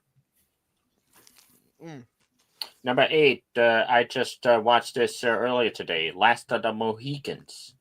I've seen it. It's a pretty good movie, but I don't know if it's great. I don't think it's great, but it's a good movie. That's my boss's favorite movie of all time. My pick, probably Aladdin. Because the thing about The Last Mohicans that gets me, I think it's edited too much like a music video. I think it really is. Number 7, Apollo 13. Yeah, Apollo 13. Yeah, because remember the scene where they, launch into space? Yeah. Number 6, Jurassic Park. Yes, because animal sex noises make the best dinosaur sounds. Number 5, Speed. Yeah. Number 4, Titanic. Number 3, The Matrix. Yeah, because that sound mix will always be revolutionary to me because, like, the sound effects, like with bullet time and all this other stuff, like it hadn't been done before. Number 2, Terminator 2. Yeah, of course. And number 1, Saving Private Ryan. Yeah, Saving Private Ryan. Just number 1. Just Saving Private Ryan. I feel like that is the movie. I don't know how, if any. No, I wasn't even born yet when the movie came out in theaters. But apparently, from what I hear from people who saw it in the theater, the sound was just relentless in the fucking theater. Now, finally, we get to film editing. Number 10, The English Patient. Oh, yeah. You know why? Because it's slow and boring. My pick, my coworker, one of my coworkers, he saw The English Patient with a friend, and his friend was like, "Oh my gosh, that was so good," and he was like, "That was one of the most boring movies I've ever seen." What was my pick? It should be obvious to you what my pick is, but what is Soren's? Jerry Maguire. Amen. Ooh. Amen. Number 9, Dances with Wolves. 3 hours. My pick, Goodfellas. Well, I only watched the 4-hour cut now because it's one on the Blu-ray. So, I would still, no. Number 8, Forrest Gump. My pick. Forrest Gump does not feel as long as it is. I don't think. I will say Shawshank has better editing. I would agree with that. Number 7, Apollo 13. My pick, Heat. Heat, because Upon Ooh, 13, as much yeah. as I like it, it's still too long. Number 6, Unforgiven. My pick, Malcolm X. Malcolm X. Now that's a movie that's way too long. That's a movie that deserves every 3.5 hours that it is on screen. I'm not saying it's a bad movie. It's a very good movie. But my Yeah, God, no. I'm like, to certain parts, my God, it's too long. Number 5, The Matrix. Yes, that movie is flawless in terms of editing. Flawless. My pick, Fight Club. The editing for The Matrix is the reason why we have bullet time. That's the reason we have bullet time, because of the editing. I'll give it that. Number 4, JFK. Yep. Conspiracy nutshell the movie. My I pick, would Terminator agree 2. with it just because it's one of my favorites. My pick, Terminator 2. Yes, that's a better edited movie. Number 3, Schindler's List. Yeah, and that's a movie that justifies the long run time. Number 2, Titanic. Again, another movie that justifies the 3-hour runtime. Oh, actually, no, almost 3 hours and 20 minutes, actually. And number 1, Saving Private Ryan. Again, another almost 3-hour movie that justifies the runtime. You see a pattern here, folks? Braveheart, you're still too long. And that's it for me. Stay tuned for the 80s and 70s. Okay, I'll let Jared go now because I'm still too busy eating a taco that's literally getting a little soggy as we speak. Oh, we'll talk today. We'll talk a little bit about something that we actually already talked about a little bit earlier on in the video, because I finally saw, after all these years, not all these years, but just like 2 years ago, I finally saw Mission Impossible: Dead Reckoning Part 1. Yeah, I'm one of those people that didn't see the original release, so I'm part of the problem. Yeah, Which made it long. Yeah, because you went to go see that piece of crap Barbie instead. I'm sorry, I really don't. No, it's not. Okay. Problem Oppenheimer's is better. They're happy now. Oppenheimer is better. The problem is, before I started dating Morgan, I was fine with going to the movies alone. And now that I'm dating Morgan, I don't like going to the movies alone. And Morgan is not a Tom Cruise fan, which means... Well, that makes sense. That means if you saw Oppenheimer, it'd be okay. With Barbie, there's certain parts I like about Barbie. I think Margot Robbie and Ryan Gosling are very good in it. They're very, very good in it. You want to know something funny? My dad's a fan of the Mission Impossible fans, but apparently he wanted to see Sound of Freedom instead. So I guess Sound of Freedom, piece of shit. So I guess I had to see Dead Reckoning by myself. Oh my God, Sound of Freedom! Don't even get me started. That would involve me getting political. I started my Mission Impossible journey in the theaters with Mission Impossible 3. That's right, you did tell that story, and yeah, this is the first time. This is time. the first time J.J. Abrams entered your life, because I don't know if you heard of Lost by that point. But again, you're older than me, so I don't know. I didn't know he was attached to Lost or anything. I didn't really even know too much. Lost reference. Gotta take a drink. Hey, you don't diss on Abrams.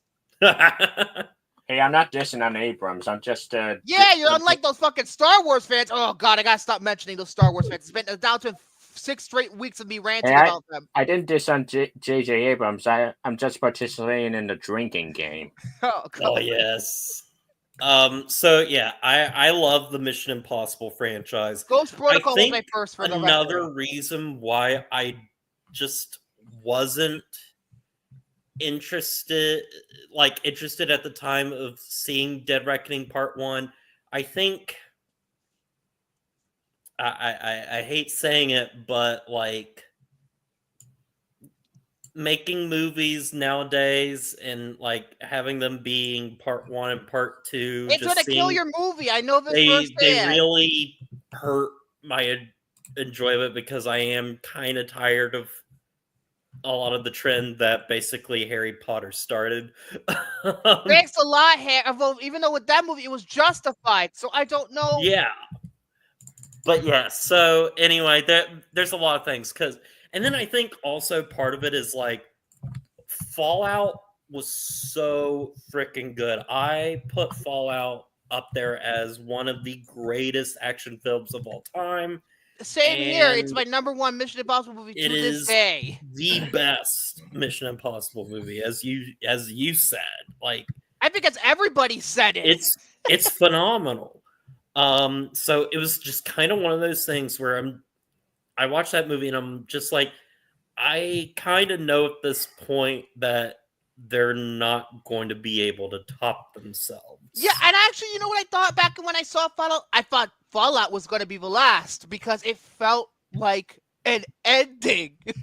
It kind of did, because it started, tying things Back in, Julia came back into the fold and yeah.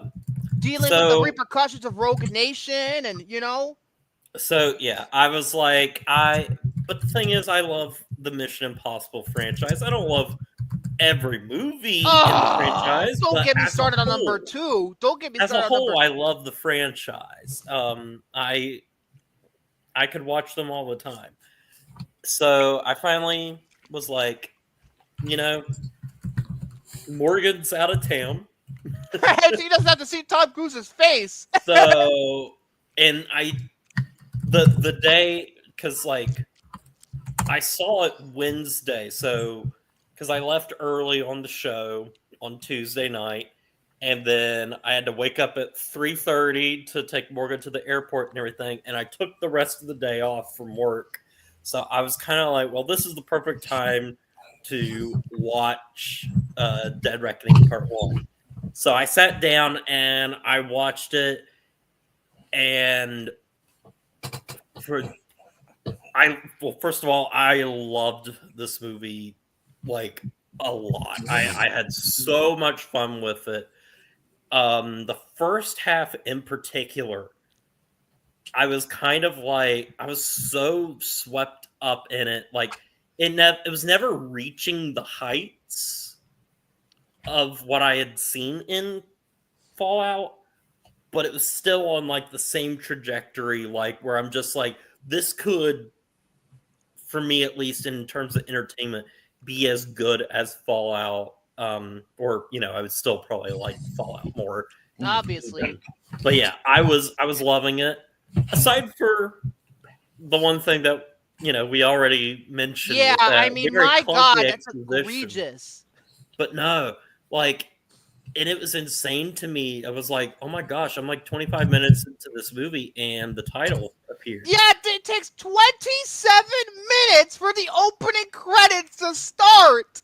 I was just it still took the 45 minutes to show its title, so... The movie sold me. I was kind of like, man, Dead Reckoning Part 1 is Friday the 13th, 2009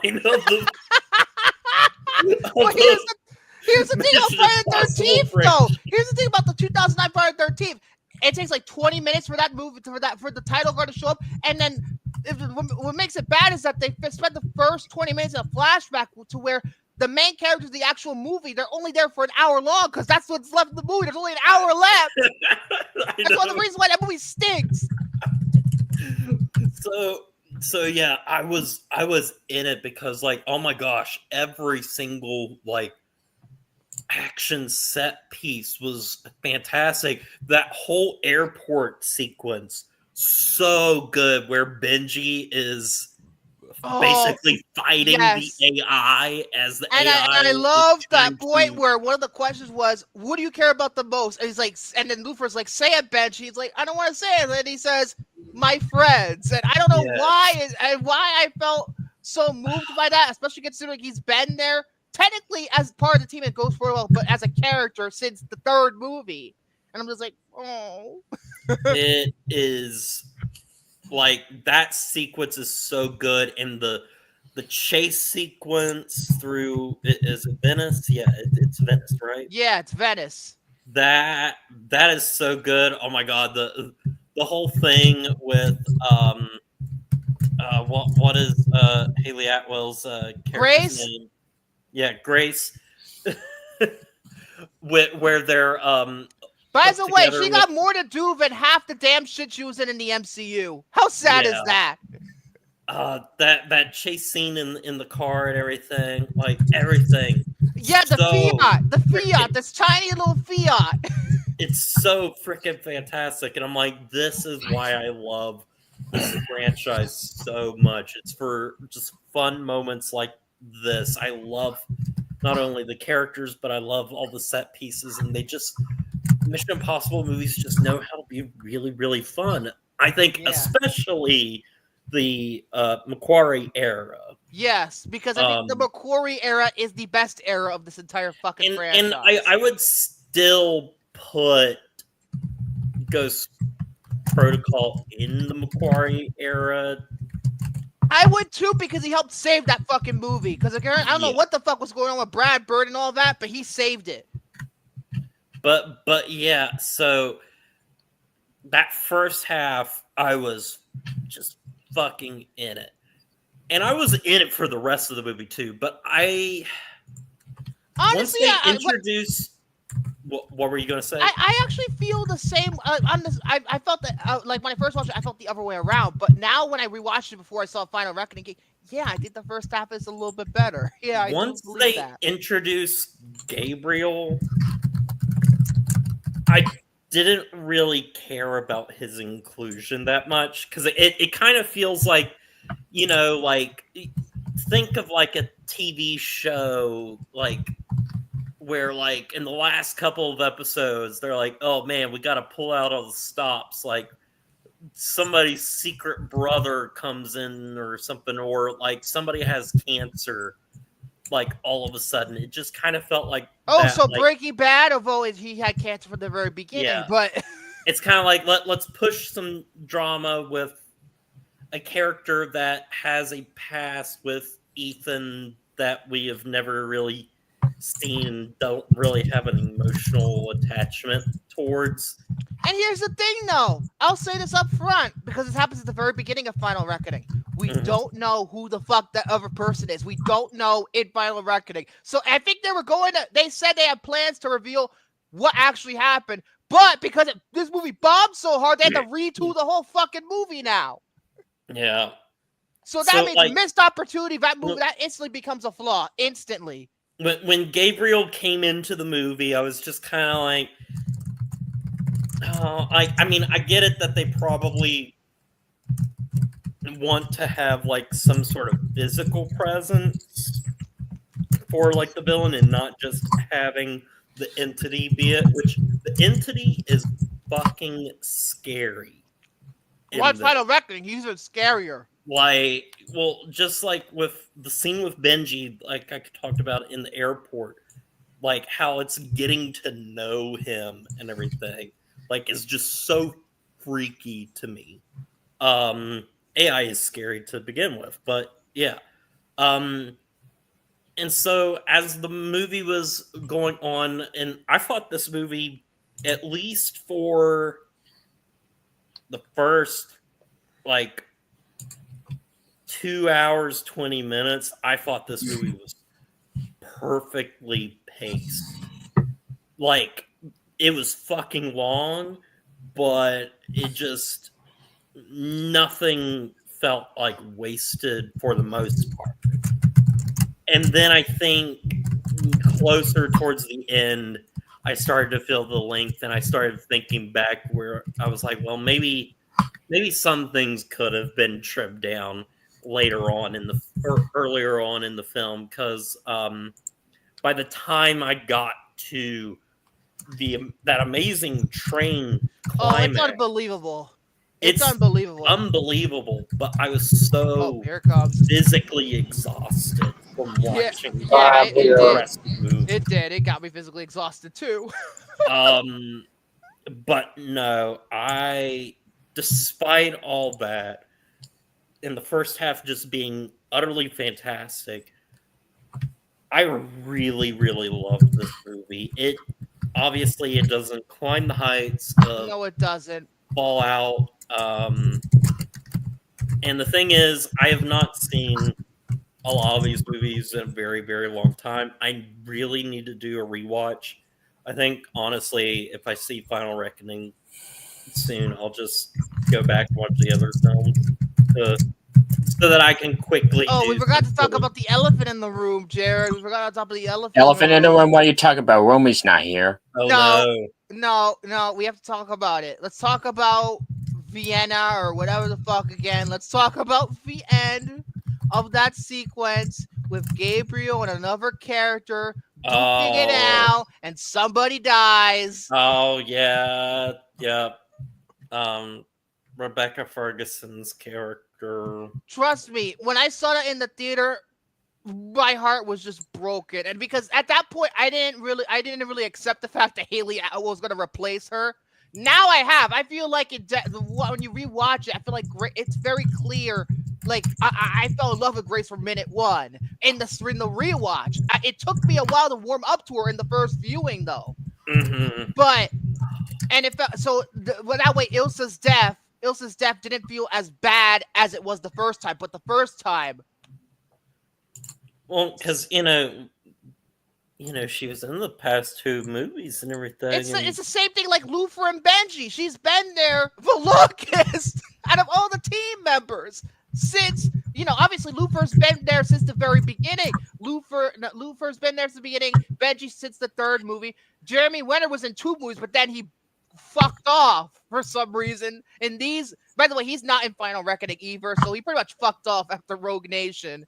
But it's just like, it's sad, It is. But there's something in Final Reckoning that makes Ilsa's death look like nothing. Really? It happens in the first 25 minutes too. So holy crap! Tom, Ethan Hunt dies. No. I really love this movie. I'm sad that I did not see it in the theater and support it. I'm the reason it bombed, guys. Yeah, well, you're one of the reasons why it bombed. Screw you. Wait, Victor. I blame Greta Gerwig for being a hack filmmaker making $2 billion of a movie that wasn't even good. I would give it an 8 out of 10. It is not a good movie. That movie's pretty much, to me, yeah, it has a nice message and all in terms of how men and women need to come together and stop fighting. That has a good message. But for most of it, it feels like, I'm speaking as a liberal, it feels like a liberal echo chamber made for Gen Z. Hey, Victor, I'm a conservative, and yet I love that movie. So you shut your whole mouth, Victor. You go suck a cactus. You got a lot of those in Texas, right? Oh yeah, we are a very red state, and like, fortunately or unfortunately, you gotta get the fucking cactus right in the backyard. That's. And then as for Oppenheimer, well, Oppenheimer deserves all the money it got, so I don't have any complaints about that. I agree with but yeah. So like, no, I like, who I blame? I don't blame Barbie. I don't blame Oppenheimer. I don't blame Barbieheimer. I blame freaking Paramount for having the idea, the thought that they were going to stand a chance. And they did the same thing again this year. What the fuck is wrong with you, Paramount? Yeah, I know you're going through financial trouble because of the Skydance merger, but you need to pick better times for your fucking movies. You did the same shit with Transformers 1. And literally the only time the past couple of years they actually put a good date was Scream 6. That came out in March, not January, and it made a shit ton of money. And now 7's coming out in February, so it might be okay depending on what comes out. I'm very curious how not only 28 years later is going to do, which I'm going to see that this Thursday, but I'm also curious on how what's it called? I Know What You Did Last Summer is doing. The second trailer was actually pretty good. I'll give it that. First trailer was enough for me. I'm not watching the second trailer. That's enough for me. That's enough. I want to see the movie. I will say this though. The first trailer was good enough for me because I think I Know What You Did Last Summer. I personally didn't like the original. Like it had its moments. Same with part 2. I hold those 2 movies in very high regard. Like for example, Halloween Ends is better than both those movies. So, Oh, yeah. fuck off! Halloween Ends is not better than I Know What You Did Last Summer. And Soren, honestly, you'll like I Know What You Did Summer better than Halloween Ends. Anything's better than Halloween Ends. They're better than that piece. Yeah, of anything's Yes, better like you than said. Halloween Ends, and I haven't even do. seen any of the I Know What You Did Last Summer. Well, yes, Hunter, I am underwater. I'm on the bus right now. I'm on a bus underwater. We're riding. We're going to Victor's place. I'm gonna slap him in the face and make him watch Halloween Ends on repeat. Oh, come on. Yeah, thank you. It still sucks ass. Anything's better than Halloween Ends? Actually, No, Rob Zombie's the bottom of the barrel. That Rob Zombie is the bottom of the barrel in terms of that franchise, though. It is the bottom of the barrel. Because Rob No, Zombie. Halloween okay, Ends I'll is- say this. Actually, you know what? Making them watch Halloween Ends is actually not punishment. You know what I'm gonna do is I'm gonna have him watch all three of my favorite movies from one of my favorite directors, Ari Aster. We're gonna Fuck sit down off. and watch Hereditary, Midsommar, and Beau's Afraid. No. And I'm not watching no And then I'm bullshit No bullshit Eddington. I'm done with that guy. Fuck that guy. And then I'm gonna take him to the movie theater. We're gonna watch Eddington twice in one day. Ugh.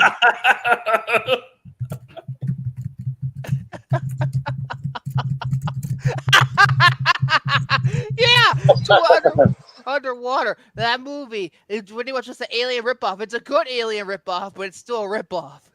I still need to watch that. I've heard good things about it. It's but yeah. good, but again, it's an alien ripoff. Thank goodness I came in before we got done with our topics because I did have a double Well, feature. I mean, I still have to go. Soren went for a good while. He's the one who Oh, actually yeah. went for a while. So in terms Yeah, of dude. I was originally going to rank the Final Destination movies, but I did not have time to watch them. So that will wait till next week, especially considering Bloodlines is not digital. I think I made the right choice. Now that I Have don't you seen digital? Have you seen it though? Have you seen Foundation Bloodlines? No, I haven't seen Bloodlines yet. Oh my god. But in terms of what do you call it? What I'm going to do, it's going to be a little bit different because I'm going to be doing a movie collection update, but it's not what you think it is. It's not a physical media. It's his porn collection. No.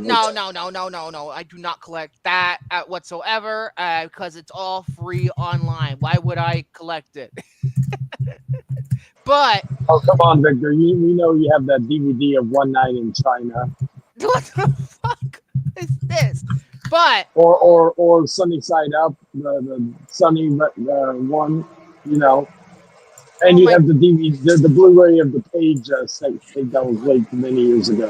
Oh god. But I'm going to do a digital movie collection update because iTunes did a lot of sales this past week, and I spent maybe way too much money. Who do I have? Well, how many movies do I have? I have 1, 2, 3, 4, 5. Wait, 1, 2, 3, 4, 5, 6, 7, 8, 9, 10, 11, 12, 13, 14, 15, 16, 17, 18, 19, 20, 21 movies I added to the digital library. Victor, since you're rolling in dope, and I have $100. What? No. No, I am not giving you $100. I'm not giving you that. All right, fine, $200. No. But I will say the reason why I went crazy was because all these movies were on sale. I had to wait for Well, you a are sale. crazy, so that makes sense. What? You are crazy, so that would make sense. Oh god. No, I will never be buying that movie, not even on physical media. I will guys, make that shit burn. Minecraft, the Minecraft movie. I'll buy it on joked with Blu-ray. Tom. I'll dump it in the fucking fire. Hey, I joked with Tom last week when we talked about Minecraft. I have not seen Minecraft yet. I'm gonna try to watch it this weekend, and then when I do, I'm gonna give you all my thoughts because I was also a guy who complained about the trailers. So I'm gonna give you my thoughts on the Minecraft movie next week.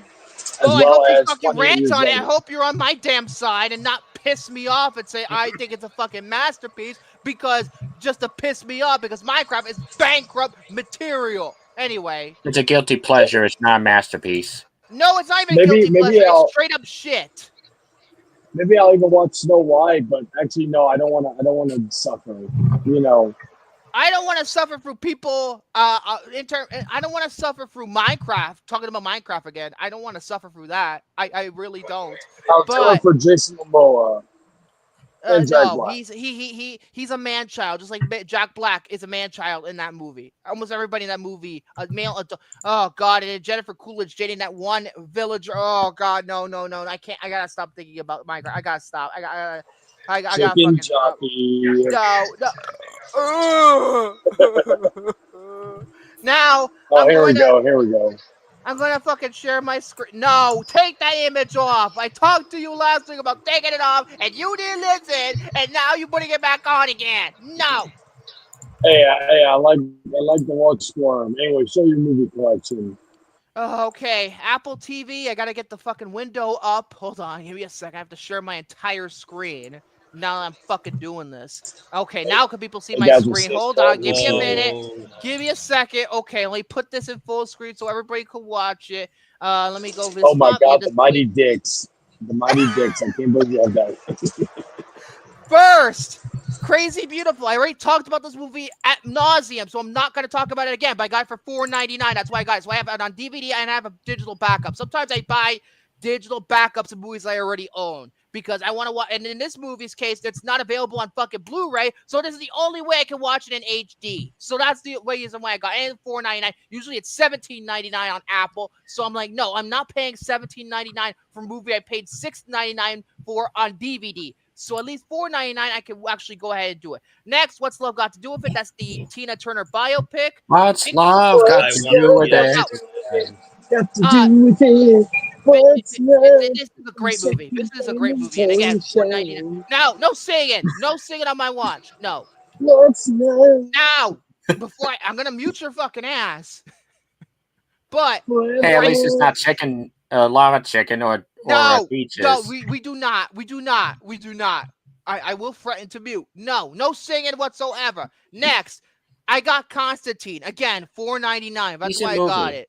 Yeah, it is a great movie. I haven't seen it. Well, no, I haven't seen it in about a couple of years, but I wanted to get it because it's the 4K. It's the 4K version that came out on 4K not too long ago, and it was $5. I'm like, hey, I want to watch Constantine. When the fuck's the sequel coming? That's my only question. When the fuck's the sequel coming? Next, I got the entire Mighty Ducks trilogy. Oh my God. The Mighty Dicks. The Mighty Dicks collection. What'd you say, Soren? I haven't seen any of those movies nor the TV shows, so I can't comment on the entire I franchise. like these movies as guilty pleasures. They're not great movies. They're made for kids, but I enjoy them. They're better kids movies than fucking Minecraft because they actually put effort into it. But I remember them being on like Team Disney or something. But no. As for all these Mighty Ducks movies, the second one is my favorite. 3 is probably the one that's not that good because of certain things, which if we ever review it, maybe I'll get into, but it's my least favorite in the series. And it feels like also, I think by the time 1996, when this movie came out, roll around, I feel like they shouldn't have made a D3 because, you know, Mighty Ducks is a very early 90s thing. In 1996, nobody cared about the Mighty Ducks anymore. Next, Varsity Blues, a movie we already reviewed on this show. I don't want your laugh.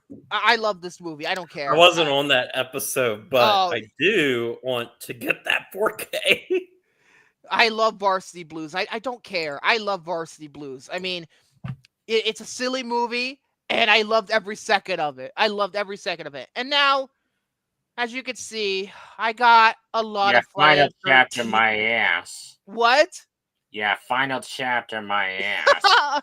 But for Friday the 13th, why do I have all these Friday the 13th movies for? I thought you didn't really care for Friday the 13th. Well, I have a couple that I do like, but I haven't seen a lot of them. But the reason why I have these is because on Friday the 13th, last Friday. They were on sale. These are the 8 Yeah, I Paramount heard- movies. Yeah, I heard those movies weren't very good. Right. The only reason why there's so many of them is because they were cheap to make and they make They money. make a lot of money.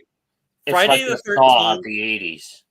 Friday the 13th is a franchise that I absolutely love, but if I like put all my ratings together for the entire franchise and like average them, it'd be like a 5 or a 6 out of 10.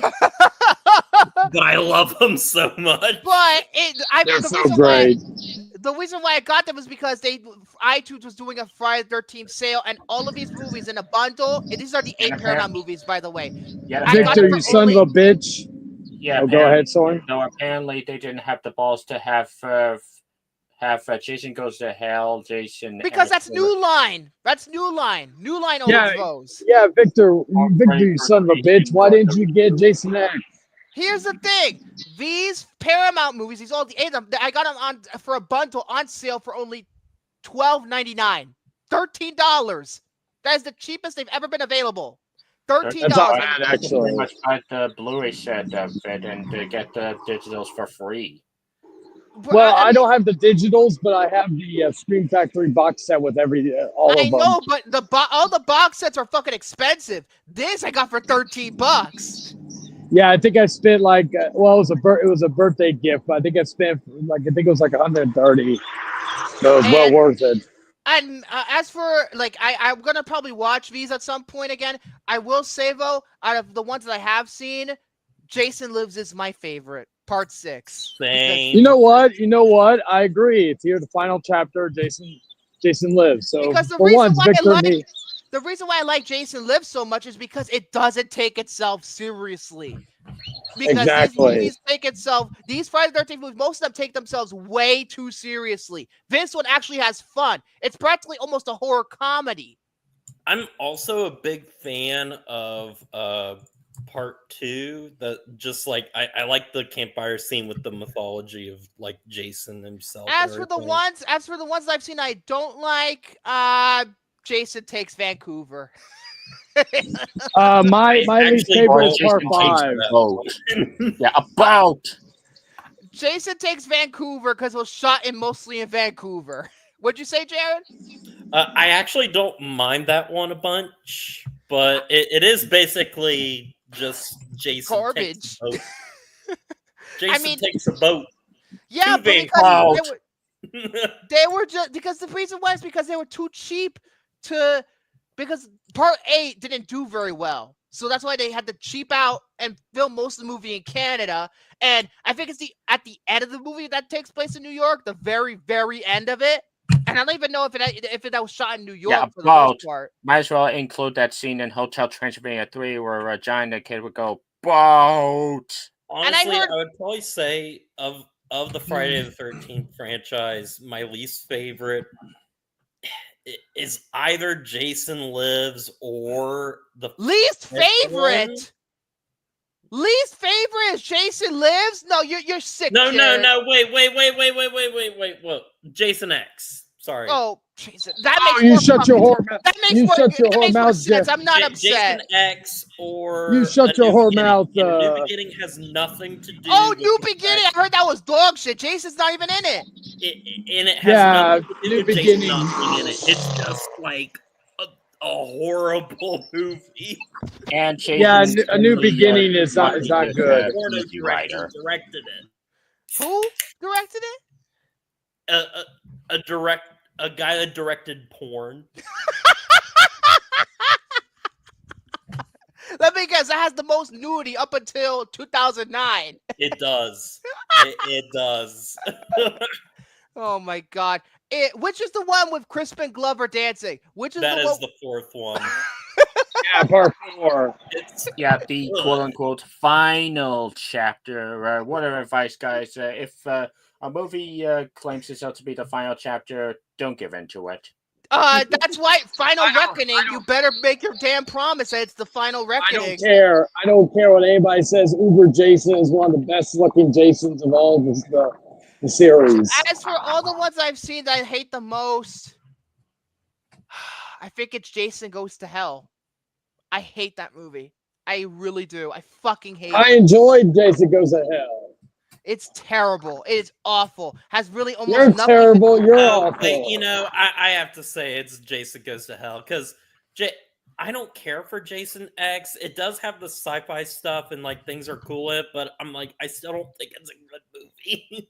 It's. But I mean, I think there's just nothing to offer in Jason Goes to Hell. there's absolutely nothing to offer. Like, there's nothing good about it. Like, what? I can't tell you half the damn shit that happens in the movie. All I remember is that Jason body swaps with people. I'm like, what the fuck? I mean, the opening scene was kind of promising, but then everything after that was dog shit. And then, of course, they had the audacity. The reason why Jason Goes to Hell is remembered is because of the very final shot. That's the only reason why, and it leads to one of the worst movies in the series, Freddy vs. Jason. I don't give a fuck. The new. You shut your whore mouth. That was a great movie, you fucking twat. You know what? And he's gone. You fucking You know twat. what? I like You that get the movie fuck too, out. Jayden. Thank you. Thank you. Thank you. Where is he? He disappeared. Hey, well, actually, yeah, the show got a lot better. And just Anyway.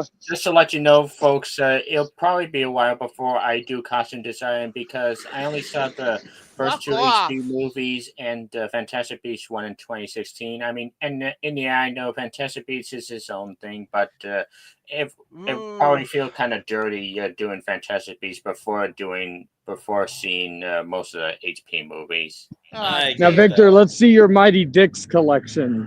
What do you mean? I just showed them. Oh, you showed the Mighty Dicks collection? No, Okay, not great. like, I'm talking about these three movies. I'm Well, not no, talking no, about, no. You said you showed it, so you showed the Mighty Dicks collection. No, That it did confirms. not. Yep, The No, I yep. Mighty don't Everybody. have. Yeah, right. Yeah, I don't have a joke for this. Yeah, Die Hard 2, Die Harder. I saw this movie the first time last night. It's pretty good, but it's not as good as the first one. And I not as feel- good as part 3. And the villain in that movie is particularly weak. I didn't like the villain. I felt like he was too nice to everybody. He was probably the second worst villain in the Die Hard franchise. Like, number 1 is probably whoever the fuck the guy. He's so forgettable. I can't remember his name. John And Courtney. fucking. He might as well be the Whoa. villain. Jack Courtney's. Hey, you know what? You know what? I'll actually be for once. Outside of Suicide Squad, I will be talking positive about Jai Courtney in my segment. Anyway. Okay. But yeah, I don't think. What the hell did I hear screaming? Or are they No, watching? Oh, wait a minute. They're watching. I forgot they're watching Love Island. For fuck's sake, stop shouting. Yes, watch Love Island. Like That watch movie, the like, show is garbage. Anyway, Victor, we need to just have a popcorn panel exclusive for only specific people to come in because we can't do it on YouTube. And we'll do it on Kick. We'll do a bonus episode where the four of us watch Love Island. Oh, hell no. Not on my watch. Also, another reason why I don't like Die Hard 2 as much as the first one, a lot of the original characters didn't need to be there. Holly does nothing in this movie. Same thing with the reporter guy. Does nothing in this entire movie. And Al, for whatever reason, has only a cameo in this movie. Yeah, I know it takes place in Washington, It's more or less DC, the same, just at an airport. Yeah, it's more or less Which is the same. ironic because Die Hard pretty much spawned the whole Die Hard on an X genre, like Die Hard on a bus, that being Speed, Die Hard on a plane, that being Air Force One. And here's the thing, though. I think this movie was done better in Air Force One. It's pretty much the same movie. I agree. Get off my plane. Next, I watched Die Hard with a Vengeance. I watched this movie before we got on the air. Yeah, this movie was almost as great as the original, maybe even better. But then until the ending. last 10 minutes. Until the I last 10 concur. minutes. I mean, my God, what a weak sauce ending that was. Oh, he's on a helicopter, and that's it. That's it. Out of all the intensity that this movie had, you're just gonna end it on a fucking airplane. Which is funny because there was actually an alternate ending with a bazooka, where Bruce Willis and Hans Gruber's brother are sitting at a table, and they were like spinning this rocket launcher.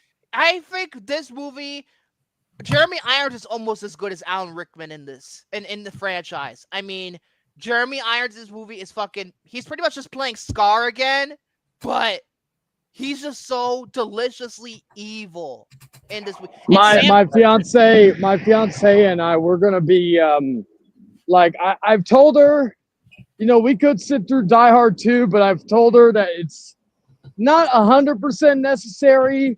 It's not because it actually with Die Hard Vengeance kind of contradicts Die Hard 2 a little bit, because by the time I'm talking about Die Hard 2. I want to she loves Jeremy Irons, so I want to try to skip Die Hard 2 and go into Die Hard with Vengeance. And also, I think it works better as the second movie. Well, as long as you skip Die Hard 5, you'll be fine.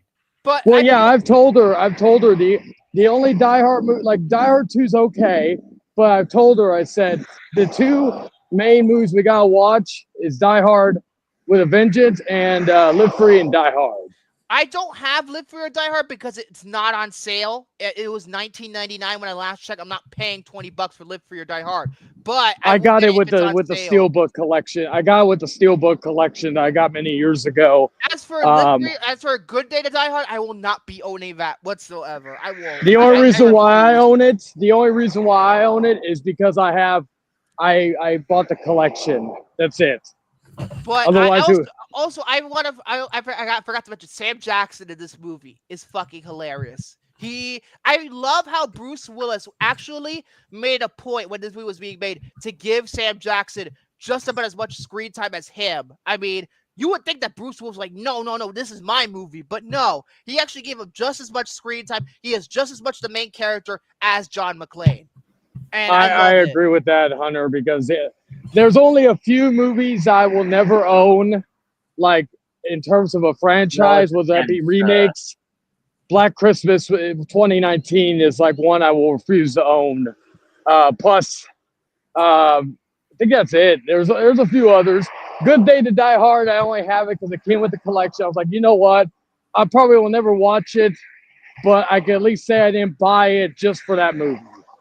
Next, the two Father the Bride movies. I have only seen the first one. I got both of them because they're on sale for $10 together. I haven't seen that or the original Elizabeth Taylor movies. I've seen this first one. The first one is fantastic, but I want to see the second one. Father of the Bride. What'd you say? But part 2 I still haven't watched yet. I need to. And then I got Romeo Must Die and Cradle to the Grave together because they're both from, what's the hell's director? Andrei Barkoviak, I believe. Both starring DMX. Oh, Victor, when I get home or I get near home, I'm going to bounce out and I'll come back in on my laptop. I just wanted to give you a heads up. So if I leave for any reason, that's the reason why. And then I'll be right back. So if let's say you're done by the time I get to my segment. The last two movies here.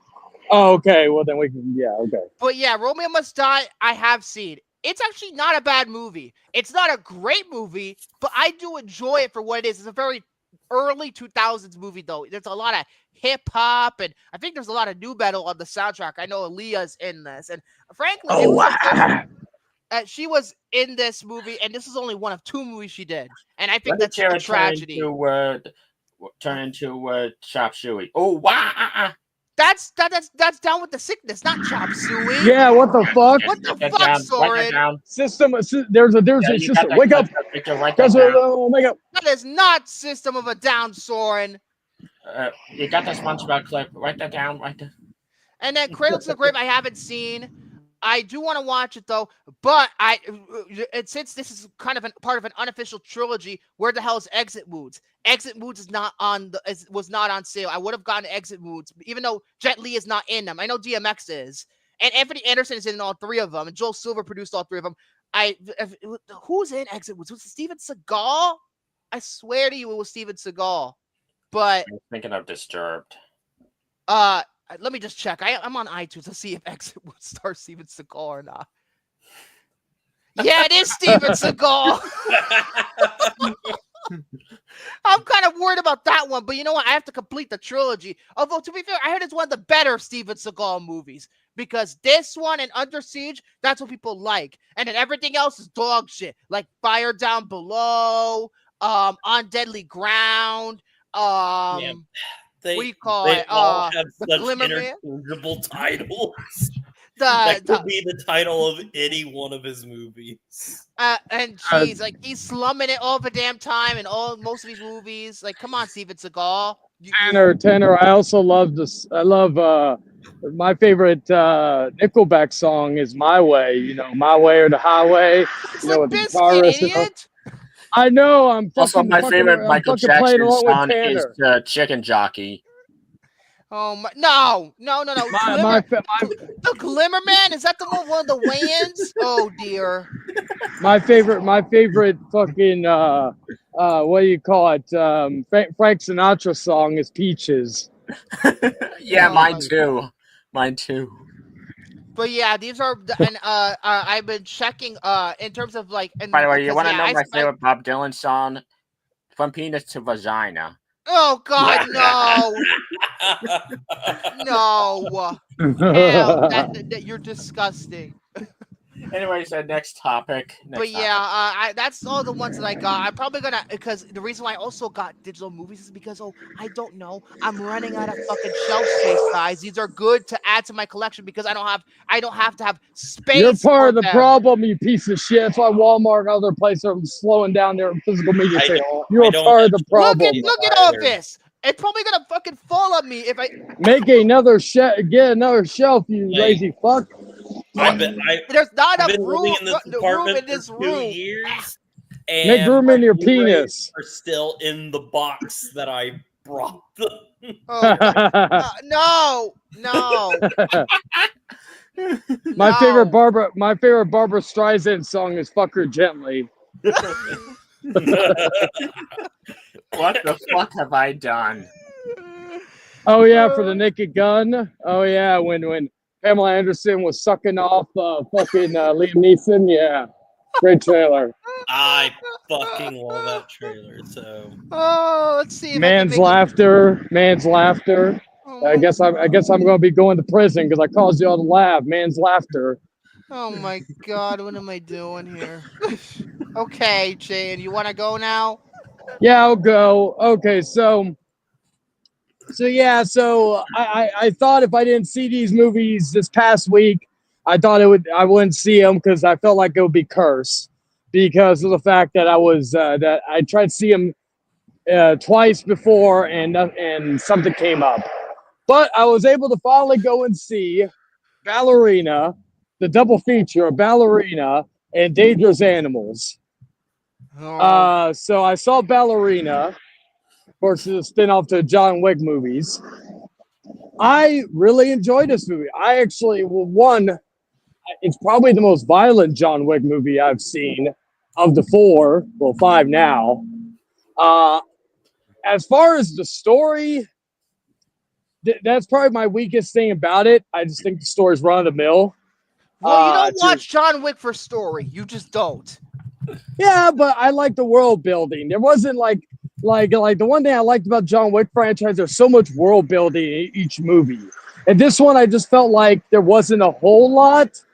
As far as an action movie, it fucking kicked ass. I would put it at the bottom of my John Wick movies, but still it's still a top tier franchise, even with spin-offs. What about The Continental? I heard that was a shitty TV show. I haven't seen the show, so I like that. That may be. Oh God! Here comes the sneezing. Oh God!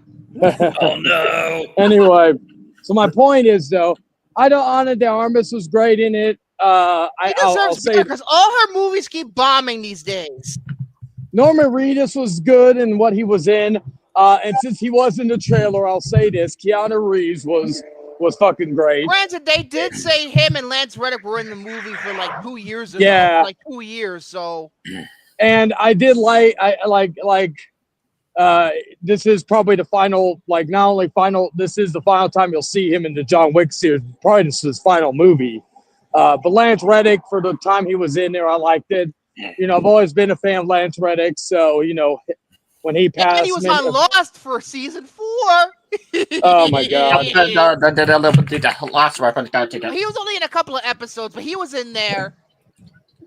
But yeah, so I recommend it if you like the John Wick movies. It's not in the same regard as the other movies, but it's still a very good action movie. So I still Oh my recommend God, to go people are see it. still doing the damn joke in the fucking. I gotta think of something. I gotta think of something Like extreme. like but the other movie that I went to go see was Dangerous Animals. Now, some of you people may know this, but some of you may not. You know how they used to call fucking Dwayne Johnson franchise Viagra? Well, Yeah, Jai Courtney is the franchise killer. erectile. Well, not only that, he's like David when it comes to ratings. He's franchise erectile dysfunction. Basically, when you can't get it up and you're too broke to get anything else, you get Jai Courtney to basically finish it off. Like you need help stroking your dick. Well, you know, it won't be hard, but Jai Courtney will at least help you get off. But you won't feel good about yourself afterwards. That's Jai Courtney for you. However, I will say this. I did turn around a little bit with him with the 2 Suicide Squad movies. Because I just came to the realization that he can't use an American accent ever again. His Australian accent gives him more personality. He's Australian? Yes. People kept telling me, hey man, Jai Courtney's actually not bad as an actor. He just his American accent sucks. It's like Keanu Reeves with his British accent. So I saw Dangerous Animals, and it's probably one of the best shark movies we've had in a long ass time. But it wasn't just like your typical shark movie. I thought the performances were really good. I can't remember the girl who was the main lead, but I thought she was good. I thought Jai Courtney was fantastic. He's the highlight of this movie, which is something that I've only said once before, and I said it about him in Suicide Squad. And Suicide Squad is not a good movie. I'm talking about the original Suicide Squad. It's not a good movie, but Jai Courtney was stand-up. Again, you know it's a bad movie when I'm saying Jai Courtney is the highlight of that movie. But this one's actually good. My really only complaint to this movie, I feel like the third act goes on for way too long. I feel like there was too many starts and stops about this movie. Like near the end, I felt like, okay, because by the end I was like, okay, come to a resolution. We know where it's going, unless you're gonna pull a nice one and actually do something outside of the box. But as far as the movie goes, it was a great shark movie. It's a great little psychological movie. It wasn't, I guess, another critique, but this is just me. I'm a gore hound. For a shark movie, for something of this nature, I wish there was a little more gore in this movie. It did pick up near the third act regarding the gore, but still, I kind of wanted more with this type of movie. So, but yeah, I still say it's one of the best shark movies in a very long time. I would say it's better than The Shallows. I really wasn't. Oh, that's surprising. I love The Shallows. I wasn't really. I didn't hate it, but I wasn't particularly a fan of it. But again, I've never been a big Blake Lively fan, and this was pre her controversy the last year. Yeah, pre Justin Baldoni, even though they're both fucking assholes. Oh yeah, they're both fucking in the wrong. I'm not like that. But anyway, I think they're both in the wrong. Yes, I do believe they're both in the wrong. Sorry. I agree. No, I agree with you on that. So yeah, but I prefer both movies. I've not yet seen How to Train Your Dragon. I don't know when I will. It's not like next movie I'm going to see is 20 years later, which right now. I hope that movie is good. I'm praying. Yeah, I'm seeing it Thursday. And then, of course, I got my ticket for Superman, baby. You see only a few Amazon weeks. Prime opening week, early. No, I don't have Amazon Prime. I'm just seeing it opening night. Yeah, Amazon Prime's a waste of money anyway. They put more ads on it now. Yeah, they put 6 minutes of ads for a movie on Prime Video now. Go fuck yourself. I'm gonna. Hey! It could be worse. You know, AMC just announced they're adding more fucking ads. I loved it because I used to work at AMC. So when I went over to my AMC to talk to them, because I'm still friends with a good amount of people there, I was telling them, I was like, hey, what's y'all's thoughts? Because I know it's not y'all doing it. What's y'all's thoughts on the ad thing going on? And then my coworker, my friend, she was like, how'd you know about that? And I'm like, the news. It was just on KENS 5, the local news station here in San Antonio. And I was like, hell, I knew about it a week ago because of people like John Campy and Sean Chandler. I mean, I don't think it's even trailers. They're just adding ads. Yes, you know how long it takes for the fucking movie to start before 25 minutes, give or take? No. Actually, no. 30 minutes. I tested this. I went outside. I smoked. I walked around. I went back in. I didn't even get me a drink. I just went in, got in my seat. 30 minutes after the movie was supposed to start, and then it was just wrapping up the Nicole Kidman ad.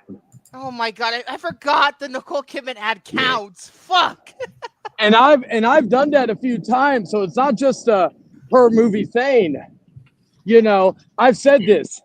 Regal and Santikos, which is a local company here in Texas, Santikos is the best when it comes. I've said I love AMC, but if Santikos ever does a monthly movie service, kind of like AMC A-List, oh, sayonara AMC. Plus, I got more Santikos theaters to go to. There's like one literally 5 minutes away from where I live. Unfortunately, AMC is like my only option. I have at least 3 companies I could choose from, but Regal Unlimited sucks ass. It sucks. It is terrible. AMC A-List is the best, and this is and again, I was an AMC A-List member. I've been an AMC A-List member since when it launched in 2019. Yeah. Way before I even worked there, because I worked there in 2022. And so yeah, I still love it because I made $3,000. I made $3,000 on tips alone when I was bartending for Barbieheimer, and I got laid a bunch of times because because of the fact that I was hitting up the guests who were coming in for the Barbie, and I knew they were legal because they had to have their ID.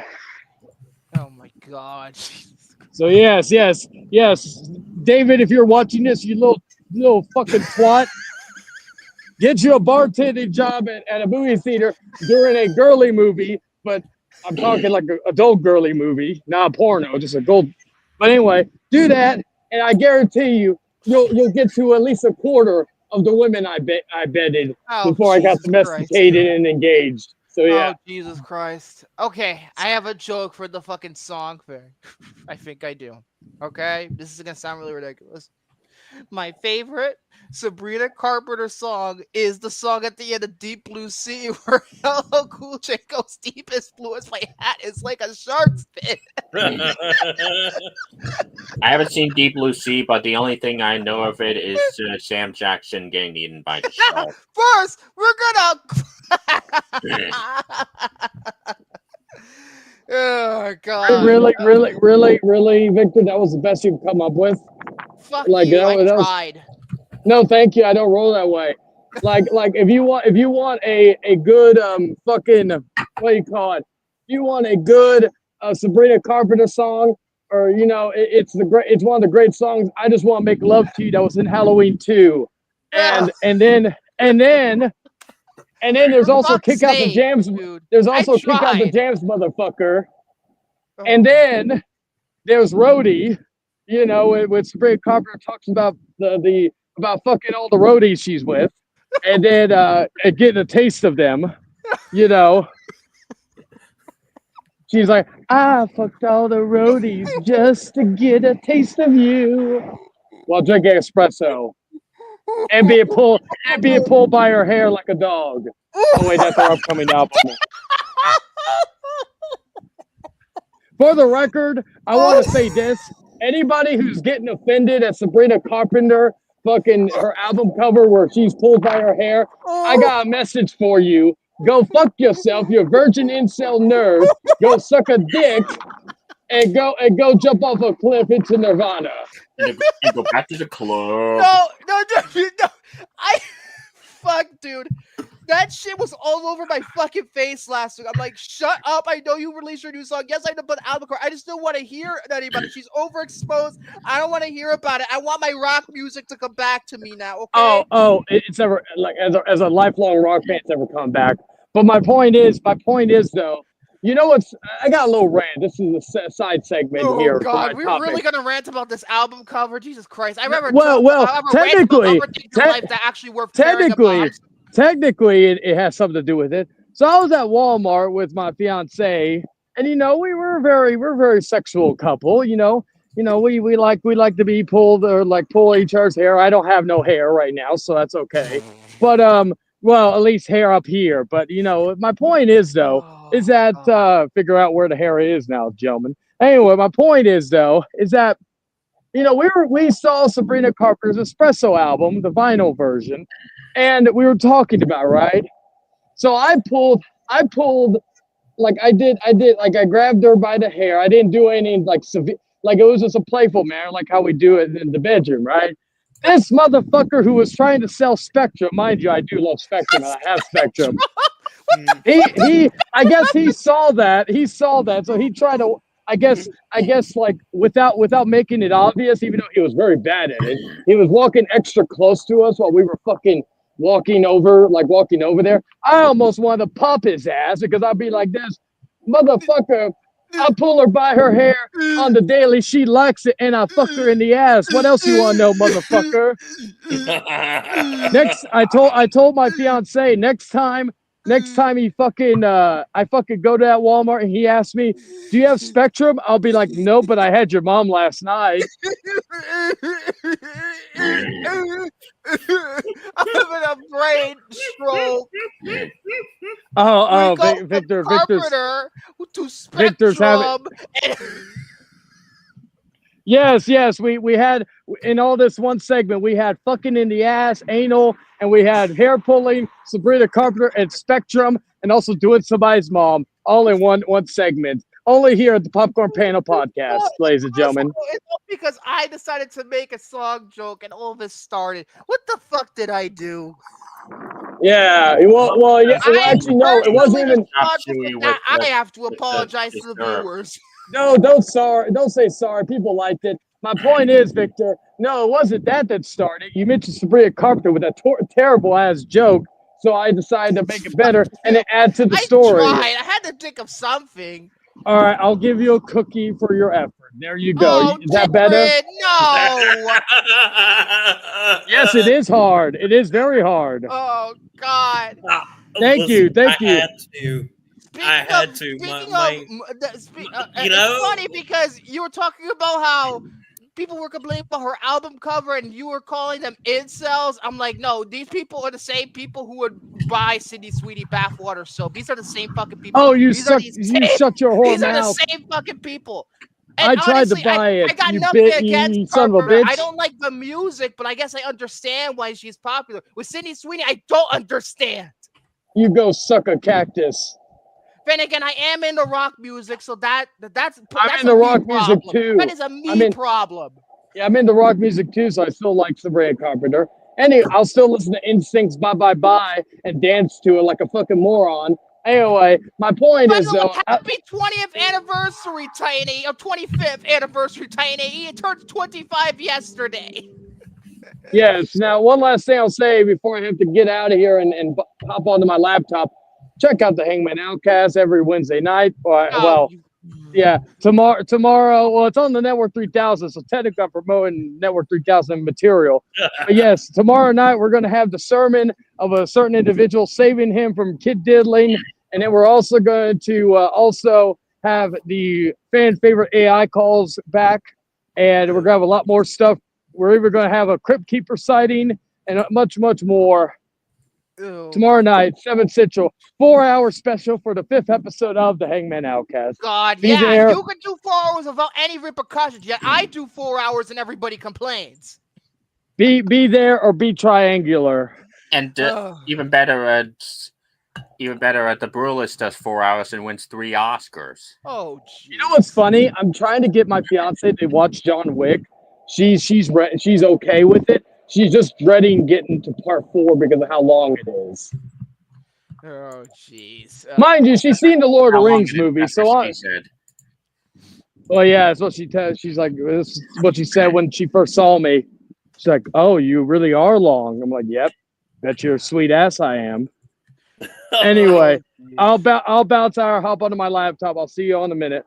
Okay. You know what I should have done? You know what I should do on TikTok? It's like, no, I'm not even gonna mention this shit. I've already touched on the Carpenter jokes way too much now. And we even talk about Sam Carpenter, the real Carpenter from Scream 5 and 6. Anyway, now we're going to talk about the movie that's quote unquote hard, as Jared just said a minute ago. Yep. That's what she said.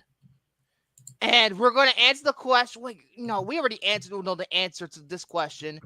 Is Die Hard a Christmas movie? Well, I think everybody knows the answer to that, but we'll talk about it anyway. They've got the building. They have already killed one hostage. They've got the odds. They've got his wife. No! Now, he's got one night to get it all back. You really think you have a chance against us, Mr. Cowboy? Yippee-ki-yay. Bruce Willis in 40 Stories of Sheer Adventure. Die Hard. Rated R. Now playing in selected cities. Starts Wednesday, July 20th at theaters everywhere. Yeah, wow, how they horribly censored the most famous line of the movie. Although it's not as bad as Die Hard 2's made-for-TV edit. Or like for I your think- Die Hard censor. Or Die Hard Avengers had to be heavily edited for television. I think that's the one movie in the series that has the most uses of the word fuck in it. So, oh well, it's funny because Die Hard 2, in the edited version, he says "Yippee-ki-yay, Mother Russia." Oh my god! Wait, what movie was And that? the That funny was the thing about second the one. Die Hard with a Vengeance. You know What the in scene the- where John McClane is forced to hold a sign that says "I hate naggers." Oh yeah, yeah. It's replaced with "I hate everybody." I hate Oh everybody. my Such a god! yeah. That actually it happens in Die Hard Revenge. It's actually a plot point. But yeah, Die Hard is a 1988 American action film directed by the one and only John McTiernan, director of Predator. Screenplay is by Jeb Stewart and Stephen E. D'Souza, based on the novel Nothing Lasts Forever by Roderick Thorpe, produced by legendary producers Lawrence Gordon and Joel Silver, starring Bruce Willis, Alan Rickman, Alexander Gutenov, and Bonnie Bedelia. Also has Carl Winslow from Family Matters as the cop.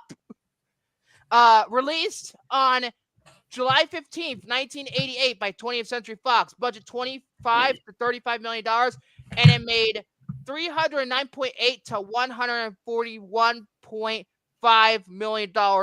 I believe that's worldwide.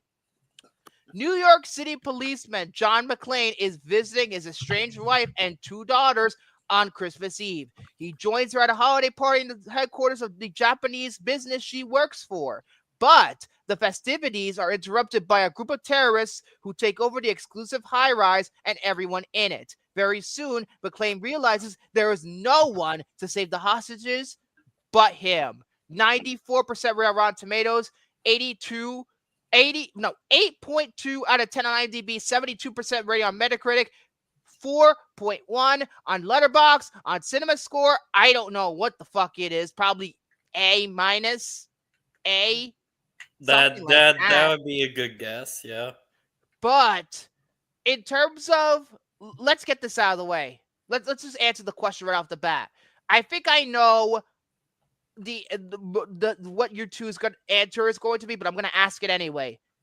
Is Die Hard a Christmas movie? Yeah, no shit. It takes place at Christmas, so automatically it's a Christmas movie. What about you, Jared? It varies and it depends.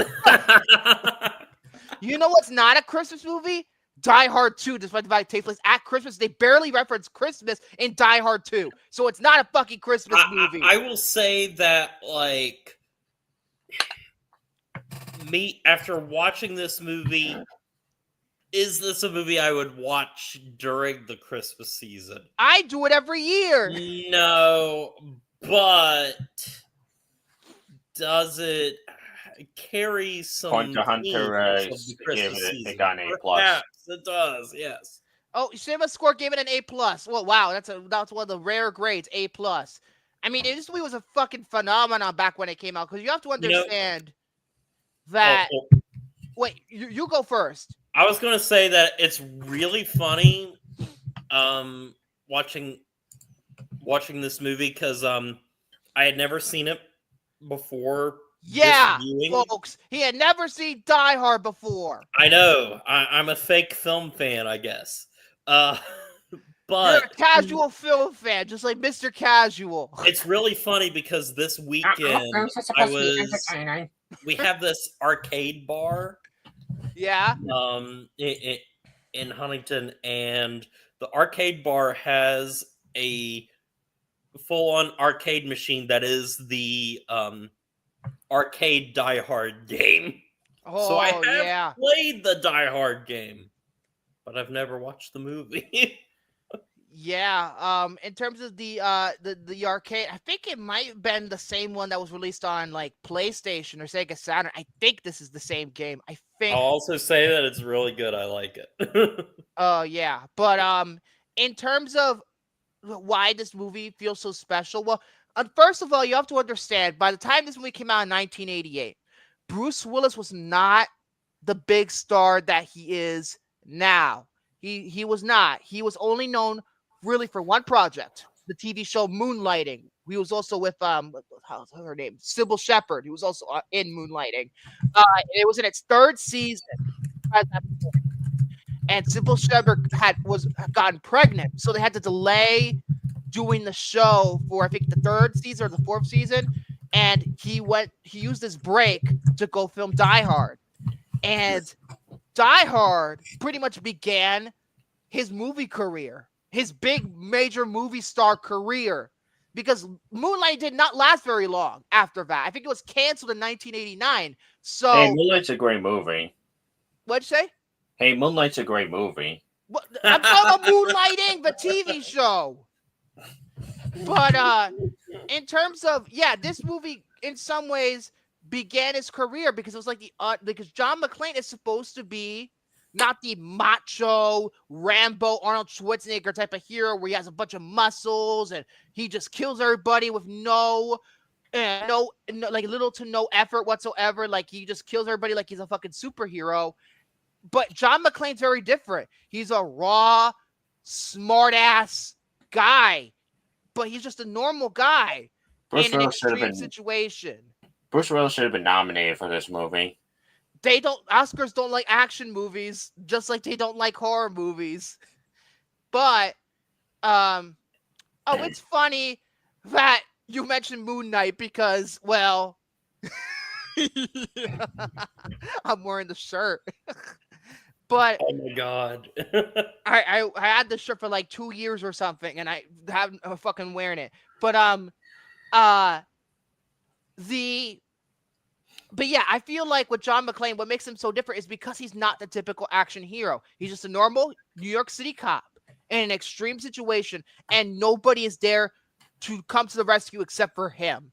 And he has to do these things that are beyond the odds that most people could do. I mean, this movie in some ways, like, kind of predicted where the 90s action movie would go, because the 90s action movies were a lot of times the 90s action movies were about normal people stuck in these extreme circumstances. Look at, say, The Rock with Nicolas Cage's character. He's just a fucking scientist that, has to tag along with Sean Connery to get inside this prison to pretty much prevent doomsday happening in San Francisco. And then with Bad Boys, you got Will Smith and Martin Lawrence as two cops who if anything, Bad Boys is a comedy action movie than an action comedy, if anything. And in The Fugitive, Harrison Ford is just a normal guy who gets wrongfully accused of a crime he did not commit. It's very similar. That kind of traditional formula of the 90s action movie in that case. It's not like Arnold Schwarzenegger where it's just larger than life, all this different stuff.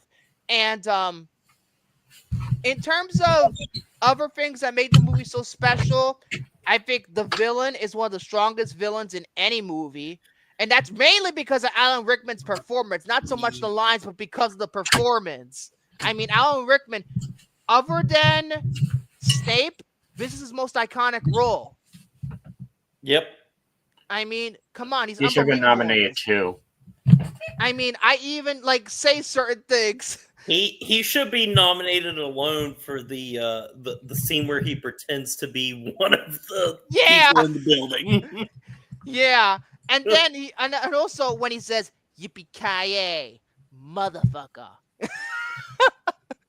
The way he just says it compared to when Bruce Willis says it, or I give you the FBI or something like that. He's just fucking I am fantastic. an FBI agent. I knew you were gonna fucking reference Point Break. I haven't even watched Point Break myself. I love Point Break. I think Point Break is fantastic. Don't watch the remake though. But yeah, Alan Rickman is unbelievable. Is that true? Is this Alan Rickman's first movie? If so, reportedly. That's kind of insane if it is. That it really is insane. Consider like Hans Gruber Just is one of because the most of the type iconic of actor villains. he is. Yeah, I mean, already he gives this movie class, you know? It could have been a trashy movie, but he gives it high class values. And then the henchman is the dude from Witness. I think Alexander Grutinov, I believe, was in Witness, if memory serves me correctly. But the henchman, I think he's just as good because I think he has to, he comes into contact with John McClane more than Hans ever did. And, the action, yeah, it's still filmed like an 80s action movie, but there's certain cinematography choices that do remind me that this could be a 90s action movie. We were going to say, Jared? It really is his first movie because all the other stuff is like TV movies or like, or he's just like a super, super, super minor character. Oh. So that's crazy. But yeah, this, another thing, too, what I like about the movie, although to be fair, it can work against it these days with a lot of people, but it's a very simple movie. There's really no complexity to this movie whatsoever. It isn't until the sequels where they become uncomplex. That's what I really liked about it, but also at the same time, I think because I've said like, despite the fact that I talked about, Mission Impossible, which is I would consider an action movie, but like not in the same vein as like Die Hard or anything. I think it's a movie that actually puts its character first. Yeah, it puts the character first in the action. Yeah. And a lot of people, oh god, echo, see, I'm hearing echo, but I have a bag. Anyway, go ahead. But in terms of the pacing in this movie, yeah, I think it's a very well paced movie, but at the same time, I feel like by modern standards, and this is me nitpicking, this is not an actual flaw with the movie, but the pacing sometimes, whenever I watch it, sometimes feels a little too slow, and I want things to keep going, but I feel like, to me, this movie puts character over the action. I was nervous when I saw it. The movie was actually like over 2 hours. It's 2 hours and 12 minutes. Because I thought it was just a 2 hour movie. Like maybe that's even the like sequel. That's the second minutes. one. That's pretty much just 2 hours. But no, it's long, and I mean, like, it's not super long or anything, but like, it's over 2 hours, and it really doesn't feel like it. Mm-hmm.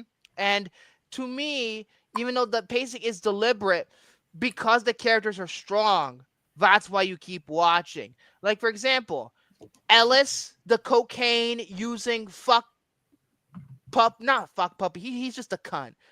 Ellis is just fuck a cunt. Puppet. So you've seen Happy Time Murders? I mean, Ellis or in America. He played by the Phantasm, by the way. He's played by the fucking Phantasm. he is coked out of his mind the whole movie, and he's just a fucking asshole. And when you see him get shot, What's you wrong don't with feel bad cocaine? for him. Yeah? Would you say? What's wrong with Jay? cocaine? I feel like it was trying to commentate on the 80s and the excess of the 80s, because the 80s had a bunch of cocaine. More than now. I think the 80s was pretty much the decade of cocaine. I mean, look at Scarface alone and Miami Vice or something like that. It's like the decade of cocaine. But yeah, he's a sleazy guy. He kind of got what he deserved at the end of the day because he didn't help nobody. Al is probably my favorite character in the whole movie, other than McClane. The cop, Carl Winslow, if you will, from Family Matters. He has that backstory that he shot this kid one time and he killed this kid. And I love how at the end, right after you think the movie's going to end now, and then the henchman comes back from the dead, and then Al is the one who shoots him and redeems himself. I love that moment so much. It's a true full circle moment for the character, and you care about him, and you care about his Twinkies, and you know, he's a great character. And without that, almost not really, it's not really like a buddy cop type of thing, but that whole friendship he has with John McClane, the movie doesn't work as well as it does. I'm just saying. I would fully agree with that. Because he makes McClane more human in some ways. At least that's what I think. Well, Holly, I think too that it's like if you didn't have him and everything, it would fully just be a straight up action film. Which I mean, this movie is kind of a blueprint for at the same time, but like, yeah. And then Holly, McClane's wife. God, I'm getting fucking tired. You know, I think her character is kind of interesting because she actually actively participates in the plot. How she wants to help. You know, she wants to. You know, she has to kind of take charge after Tagaki gets his ass killed very early on. She pretty much has to take care of the people there who are remaining hostage. And I don't know. I find it interesting. I think she's way better utilized here than in Die Hard 2. Die Hard 2, she does fucking nothing in Die Hard 2. She does absolutely fucking nothing. She's only in the movie Die Hard 2 for like a good 10 minutes, and she's second billed. But yeah, and you also got who's the real dickhead in this movie? Oh, the deputy chief of the LAPD, Dwayne. Now he's a dickhead.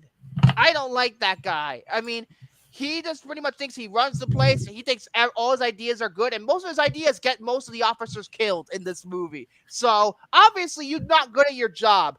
I don't know who's worse, him or Thornburg, the news reporter. But that guy's the news reporter is played by the mayor from Ghostbusters, by the way. He's a dick too because he exploits McClane's family, and you know there's a reason why Holly punched him in the face at the end of the movie. I mean, again, there's really no reason for him to be in the second movie, but I guess he just is. But I like how simple the movie is. I've already said it, but I have to reiterate how simple the movie is compared to most action movies of the day.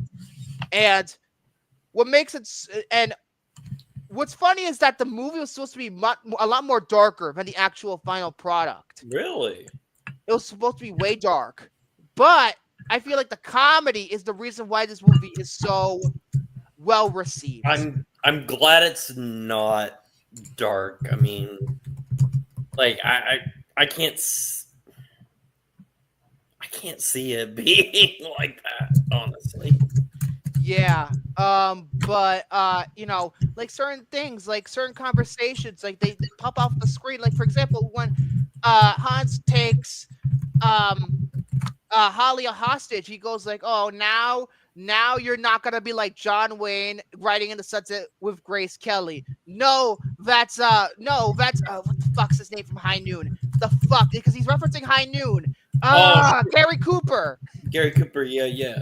And I'm like, and this is the first time because I'd seen High Noon earlier this year for the first time, and now I understand that reference. Now I understand that's from High Noon. And then come to the bar, we'll laugh, we'll have a few laughs. I didn't know that was from Casablanca, but now this past year, I watched Casablanca finally. I'm like, yeah, that's from Casablanca. So yeah, it's pretty good. I think that it's action packed because it needs to be, obviously, if in order to be entertaining. But even though it runs a little long, I feel like the characters are the strongest part of the movie. Also, another thing too that I want to say, that the when it comes down to the score, I like the score because it further solidifies the fact that it's a Christmas movie, because Michael Kamen literally used Christmas music in his score several times, and that, I think it's like not canon in D minor. I forget what the name of that piece is called. It's very I don't know what it's called. I don't know what it's. No, Ode to Joy. It's from the Beethoven's Ninth Symphony. Excuse me. I'm sorry. I don't know anything about classical music, but it's the one. It's the same thing. I think it was also in A Clockwork Orange in a fucked up scene. Well, wait, apparently. the song that he's using, isn't it? It's from the Ninth Symphony of Beethoven. Yeah. It's Ode to Joy. That's what I just said. Yeah. Sorry. But I think that to Joy. Oh yeah, I like that J Law movie. And apparently though, in terms of the final scene when Carl tries to kill McClane and gets shot by Al, apparently that's not Michael Kamen. You want to know what that was? That was actually unused score from James Horner's score of Aliens. And that's why it sounds like Aliens, and that's why it sounds like almost like Bishop's Countdown, because it's practically a rejected take from Aliens. And we all know how Bishop's Countdown goes. It's one of the most famous cues in any fucking movie ever. They repeat it like 3 times in Aliens. So, and the ending of it is pretty much used in every single fucking movie trailer in the 90s. So, yeah. And then, of course, you have Run DMC at the beginning, which I feel like this kind of pushed Run DMC already bigger to the mainstream, even though they're already in the mainstream by that point. But my only question is this. Why was this movie called Die Hard? It's a strange title for a movie like this. Why is it called Die Hard? I really don't know. But maybe, let's see. Is he trying to die hard? I don't know. Is he trying to? I think. Is he trying to get hard? Trying to have a good day to live free or die harder with a vengeance. Oh Jesus! But yeah, it's a classic. I watch it every Christmas, every Christmas. But I feel like it's one of those Christmas movies that really stand the test of time, because a lot of Christmas movies, I don't watch a lot of Christmas movies per year because a lot of the Christmas movies that come out are not good. Thank you, Hallmark, for ruining Christmas movies even further than you already did. But I like the unconventional Christmas movies, like Die Hard. Lethal Weapon is another great one. I think I like Iron Man 3. I like Lethal Weapon more than Die Hard. I don't know if that's a controversial opinion, and I both gave him a perfect grade, but I think I like Lethal Weapon more than Die Hard. I think I do.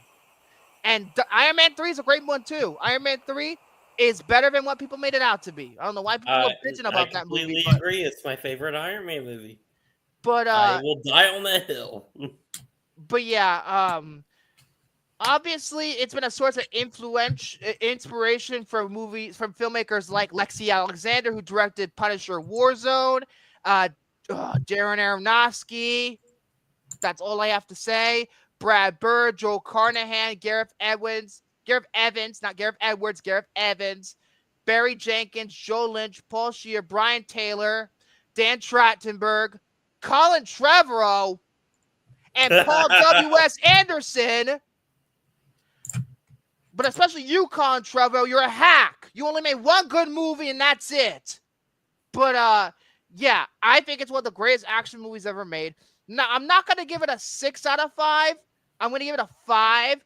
But let's put it. I'm not gonna. 5 out of 5. I'm not gonna say it's. I'm not gonna say it's a bad movie because of course it's a perfect movie. But to me, 6 out of 5 is a very raw deal. This is where I rewatch the most, kind of thing. It's one of those movies where I'm like, I sat down and watched it, and I was like, everything about this movie is perfect. Is it one of my favorites? Maybe not, but like no, I was like no, that this is truly a perfect movie. It's a 9 out of 10. You have to take into account the time it was made because we didn't see action movies like this in the 80s. Because remember, this is before the 90s was over adrenaline action movies like from Don Simpson and Jerry Bruckheimer, and people like John McTiernan, people like it's like, honestly the characters that I really like in this movie and everything that elevate this movie a lot. Yeah, I think so too. And that's one of the weakest like points. John McClane is a fantastic character. That's one of the weakest points about Die Hard 2. Like certain characters in Die Hard 2 are fantastic, but the villain is not one of them. But yeah, Die Hard is a 5-star movie. It is absolutely a 5-star movie. I think it's one of the greatest action movies ever made. It's one of the greatest Christmas movies, if not the greatest Christmas movie that's ever been made. Yeah, it is the greatest Christmas movie. If anybody doesn't think it's a Christmas movie, well, they suck a cactus. Die Hard 2 is not a Christmas movie, though. I'll say that. Die Hard movies are Christmas movies, except for even my fiance. Actually, before we get in there, 1 second. Hey, pause that real quick, sweetie. It's my number 2 behind It's a Wonderful Life. So as a non-action fan, at least right now, because I think you just saw a lot of bad action movies. That's why you're not an action fan. What was your quick thoughts on the Die Hard movie? You're not on camera, by the way. It was fun. It was cool. It was fun. It was cool. Anything else you want to say about it? I really liked Alan Rickman's character. He was really cool. And do you think it's a Christmas movie? It's absolutely a Christmas movie, 100%. All right, thank you. She comes in with the short sentences, but soft spoken. But what would you rate it out of 5? Like a solid 4.5. Really good. Okay. Looks like something that I could see myself like, hey, it's Christmas time. Let's watch some Die Hard. Yeah. I wish I could say Die Hard with Vengeance is the better movie because in a lot of ways, Die Hard with Vengeance is probably my favorite. But it's that damn last 10 minutes that I don't spoil it because we're gonna watch. I'm not gonna say it, but I'm just gonna say the last 10 minutes are underwhelming of Die Hard with Vengeance. Spoiler alert: Tony Stark dies.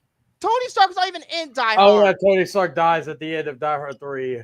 Yeah, he took the time machine and appeared at Die Hard 3 to die. Oh my god! and it's the only movie where Ethan Hunt and James Bond are the same movie, and they are known as Ethan Bond. Oh Jesus Christ! And Jared, your rating? Yeah, Jake, your rating. Oh, sweet. Did you know that the best Barbra Streisand song is called "Fuck Her Jelly"? What the fuck? Yeah, we were naming random because Soren said when I said ooh when I was doing Disturbed, he said System of a Down. So then we started a trend where we were all saying, "Oh yeah, it's you who said that, not Jared." Yeah, my apologies. Yeah, we're like, oh yeah, that's why I said Sabrina Carpenter. What was it? I just want to make love to you, or kick out the jazz motherfucker. Tell him my joke. Tell him my joke. Oh yeah, well, some deep blue tea. It was a lame ass joke. It's probably one of the worst jokes. You.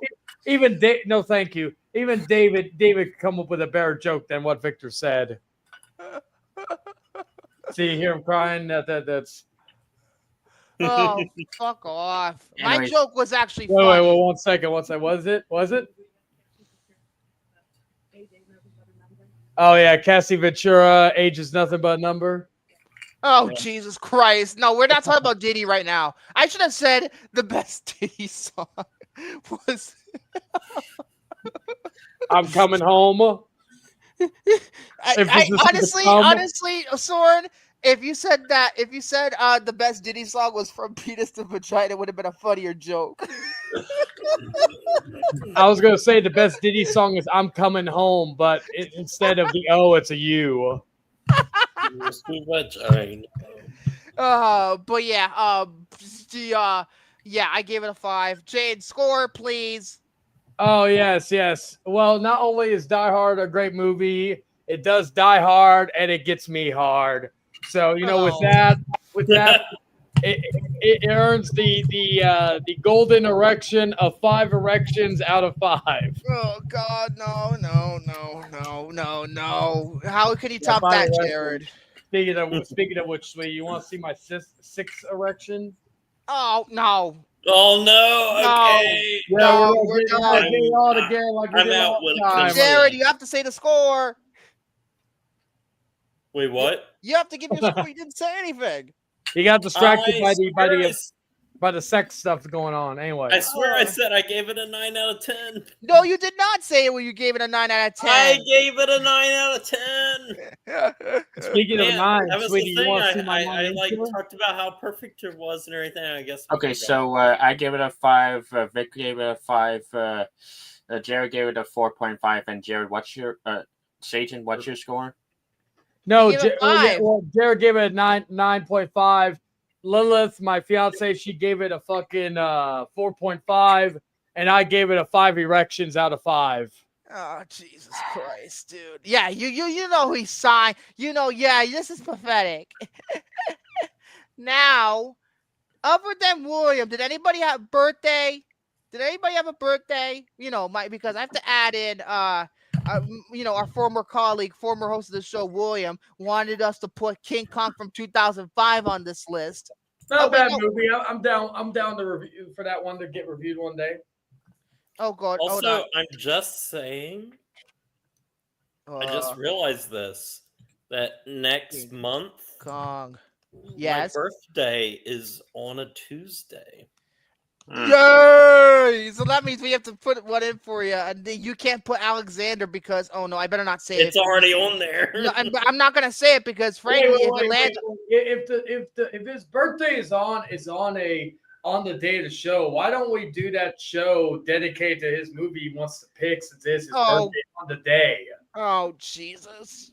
I would think we'll pick Alexander. No, do not abuse the system. I am not going to abuse the system. If we like, this is how I look at it, and correct me if you disagree, but I think if our birthday is on the day of the popcorn panel, I think we should be able to. That should be the theme that week. The person not only gets to pick the movie, but also that movie is the next movie coming up.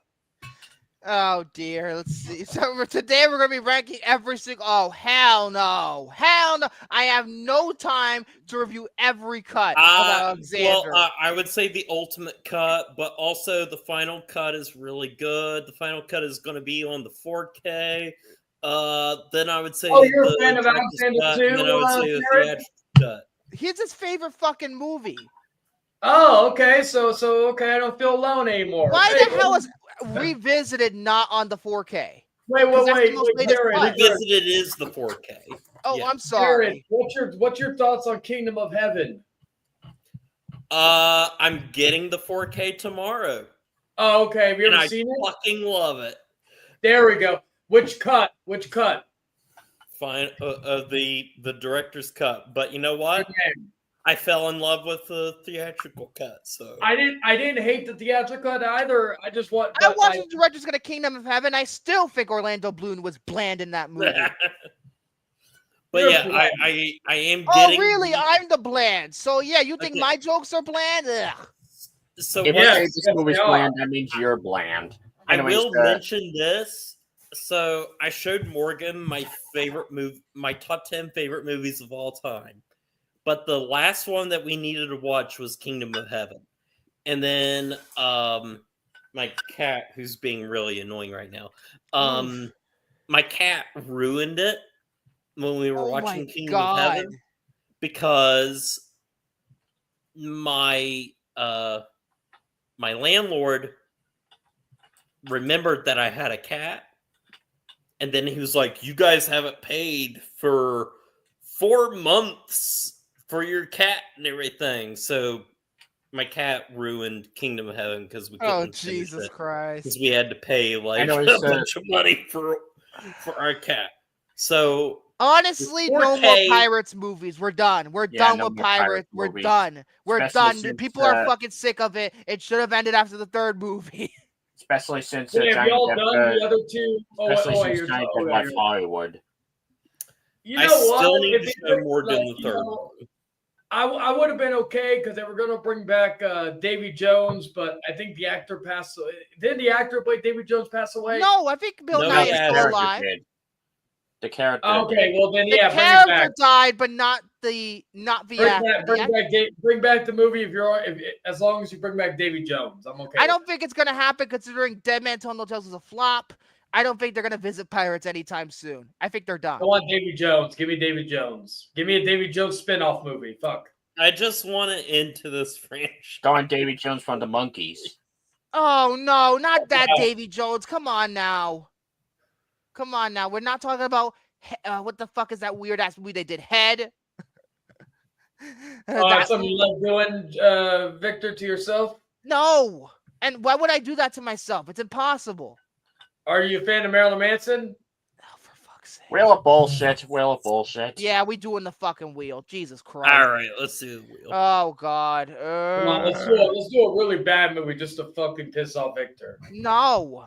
No. Hell Let's no. do Not on my life. Alexander. Yeah, okay, No. there we go. Alexander. There we go. For All fuck's right, sake. Alexander. Not that I bad movie. swear to 'cause you, if I'm trying to fucking zoom in, asshole. There you go. Fucking better. whatever movie, hopefully it lands on a movie that Victor despises. 3, 2, 1.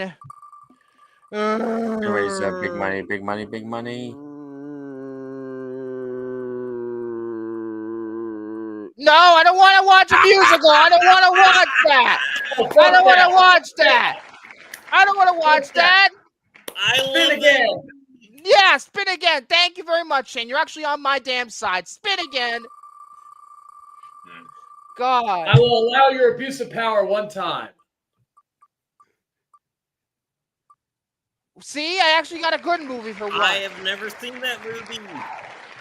See, that worked out for the better. I don't want to watch Fiddler in the Room. I don't want to watch this. Yeah, I don't want that. No. Why is it on there? Is it viewer choice? Requested. It was somebody's birthday a couple of weeks ago. Oh, I'm sure they're pissed off, but you know what? Your I'm abuse of here. power is just. You know, I don't agree with Victor's abuse of power 9 times out of 10, but you know what? I will enforce it. I'm kind of glad for once me and Victor, as different as we are, I'm glad we're on the same side. Remember So, when I mean, I completely agree because Morgan and I, because we're watching the 1001 movies and stuff, so like we did a whole wheel that had all the movies on it, and we would just kind of spin it and be like, I don't Victor. Yeah, remember when Edge of Tomorrow bombed so hard that they had to change the title just to sell Blu-rays? Oh yeah, Live, Die, Repeat. That's not the name of the fucking movie. Victor, yeah, like you still haven't sent me how do you do the wheel thing? Well, you gotta go to wheelofnames.com. It's very simple. Wheelofnames.com. Okay, is it free? Is it yes, free? it's very much free. Okay, because I'm a cheap bastard. Since Jordan kept fucking bugging me about it, I got him. I did get what's that movie or PlayStation Plus for 3 months. But the irony is, I got the basic plan, so I can't even play Uno unless I buy it. But I could always buy it. So But next week, now- will Elliot become a bomb? Probably. I think Well, probably. probably not because, as Jose said, it's now $150 million. So maybe it has a chance. Maybe, the but budget's I don't- under 50 or the projection? no, the budget's 150. The Oh, it's gonna prediction bomb. is 20. I saw the trailer. It looked okay, but I'm still not going to see it. Like it's a good little Disney Plus movie that I may watch if I have nothing better to do. But yeah, Edge of Tomorrow's a movie I do like. I mean, then again, Doug Lyman, he's a very mixed bag because I feel like when he's like has less control, he does better. Because Doug Liman, even though he is a talented director, look at the shit that happened when they made The Bourne Identity. I mean, nobody liked working with him. That's why they replaced him with Greengrass. Because what was the name of the movie? Fiddle of the what? Fiddler on the Roof. Sweetie, have you ever seen the movie Fiddler on the Roof? Okay, good. AKA the movie that Doc God, Ock, if she makes us watch Rent one of these days, I swear to God. You like Spider-Man 2, right? Wait, Yes, don't you like seeing the song Roman that Alfred Molina danced to on the set? Oh, Jesus. Well, you know, since you are technically part of the YouTube family, when your birthday does come up, you can pick a movie to put on the wheel that's not on the thing. I swear to God, though, no Wicked. No Rent. No, I'll allow Wicked, but not Rent. Give me Rent. Wait. Can they pick any movie whatsoever? It doesn't matter if it's banned. I have a. What is she gonna pick? That implies she's gonna pick something that's banned. My favorite movie, Midsommar.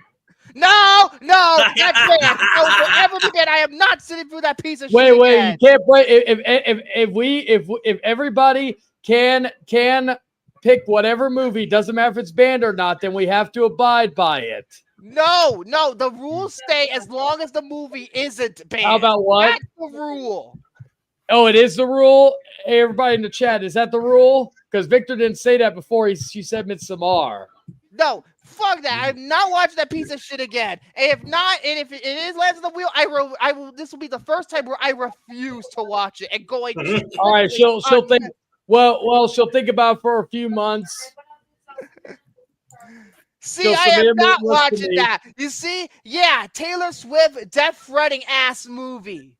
She'll make me a list and she'll submit it to me, and then I'll pick whatever Oh movie. my God, this is for fucking shock value. I swear to you. Yeah, let's go. Oh, fucking Midsummer's just a piece of shit. Well, you're lucky. You're lucky if it's a blacklisted movie, even for birthdays, because then I would pick it as a host. So. Oh Jesus Christ! So we can't pick blacklisted movies on the wheel. No, we can't, or no that it's not, that's allowed. It's not allowed. Okay. Yes, I'll be your guinea pig. Oh God, what the hell is going on here? He's like, what the hell's going on? Oh, sweetie, I thought it was gonna be a guinea pig and eat your ass. No. Damn. Jesus Christ, dude. I mean, I have. Oh my God, this is absolutely ridiculous. And you know what's funny? Yeah, I made an only exception with Blair Witch. That was the sole exception because I'd rather just get the whole fucking franchise out of the way, and we only have one more Blair Witch movie to do, and that's it, and we're done for good. Hopefully for good. If Blumhouse doesn't make that fucking new movie, because Blumhouse stinks. Blumhouse gives me a headache. Megan 2.0 looks like utter dog shit. Oh yeah, I love the movie Frozen with Josh Gad. Oh jeez. Oh God. And if Megan 2.0, I love drinking Josh with Josh Peck. No. And I also like a trap with Josh Hartnett. No. I also like the Black Dahlia with Josh Hartnett as well. Ever seen the movie? Hey, shut up! What's that clip? What movie is that clip from again? Rich, Jared will have to watch in about 5 months. Is there a Josh in that movie? No, there's no Josh in that movie. I don't think there is. Oh wow, I was really hoping there was a Josh in that movie. Here's the thing. The second one's the only one I like. That's the only one I like in terms of all the purges. No, not with that hat. I'm down for that, Jose. No, not with Sam Levinson. You want to know who played the Thanos in the MCU? Josh Brolin. You know who played Cable? Literally about to end this fucking stream. Josh Brolin again. Oh my God. He also played Jonah Hex. That being Josh Brolin. Oh my swear to God. The main Oh my character God, in the movie I forget. Big is Josh. Fuck you, fuck you, fuck you, fuck you, fuck you, fuck you, fuck you! How that dude's attitude is, he looks like a Josh. Ever seen that one VeggieTales episode called Josh and the Big Wall? Oh no, no, no, no, no, no. And I thought the Carpenter jokes were too much. Jesus Christ. Dude. You just need to taste some Josh with your espresso. Please, please, please don't be choking. Man, as a Sabrina Carpenter fan, Chayton, I enjoy what you're saying right now. I'm literally about to lose it. I am literally losing it on the air. Did you drink too again? much espresso?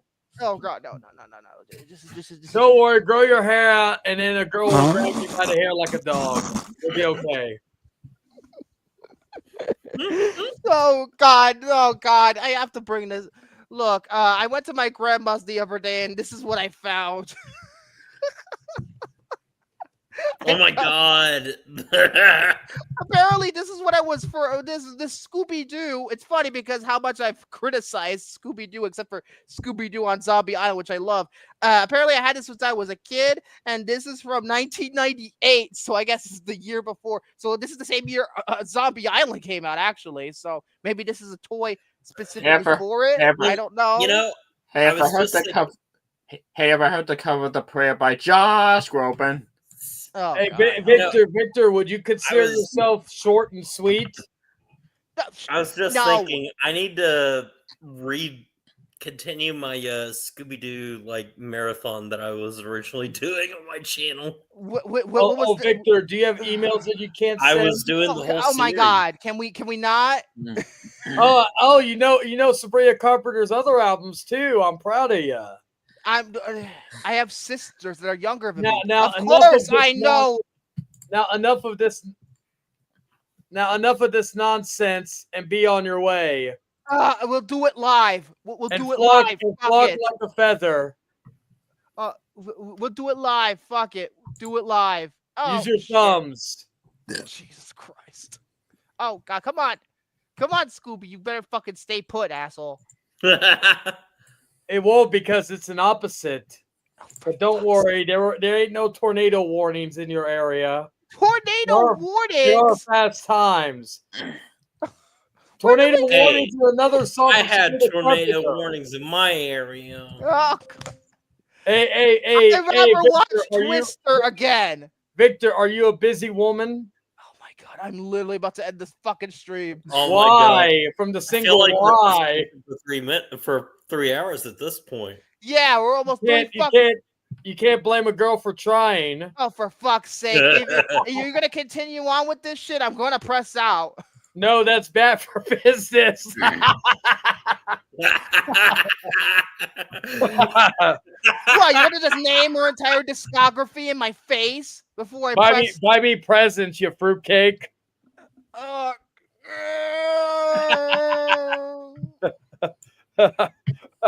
Folks, I promise you, this never. No, it's almost love. It's almost love. I'm gonna reference lost episodes if you don't be quiet. Oh, that's all right. Sue me. Oh, you know what? All right, fine. You want to put it that way? Yeah, you're not special. Like Walt, you're not special. Because you like the boy. Whoa! Why are you looking at me, Victor? This is my destiny. Yeah, this is your destiny. Cindy Lou Who? Yeah, thank you, Tanner. Oh, Why are you looking at me? Are you reading my mind? Man, Chayton, why are you bullying Victor? This is harassment. It's okay. He can go skinny dipping later.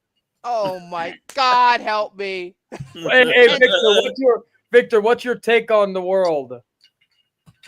We're gonna reference Girl Meets World. For fuck's sake, why are you so vicious to me, Victor? Is it because I have the things you wish you had? Oh, When you say, like, because I have things I wish you said, but I bet you wanna. That's it. I'm ending this fucking show. Goodbye, Wait, everybody. we got. Stop it! Stop it! Stop it!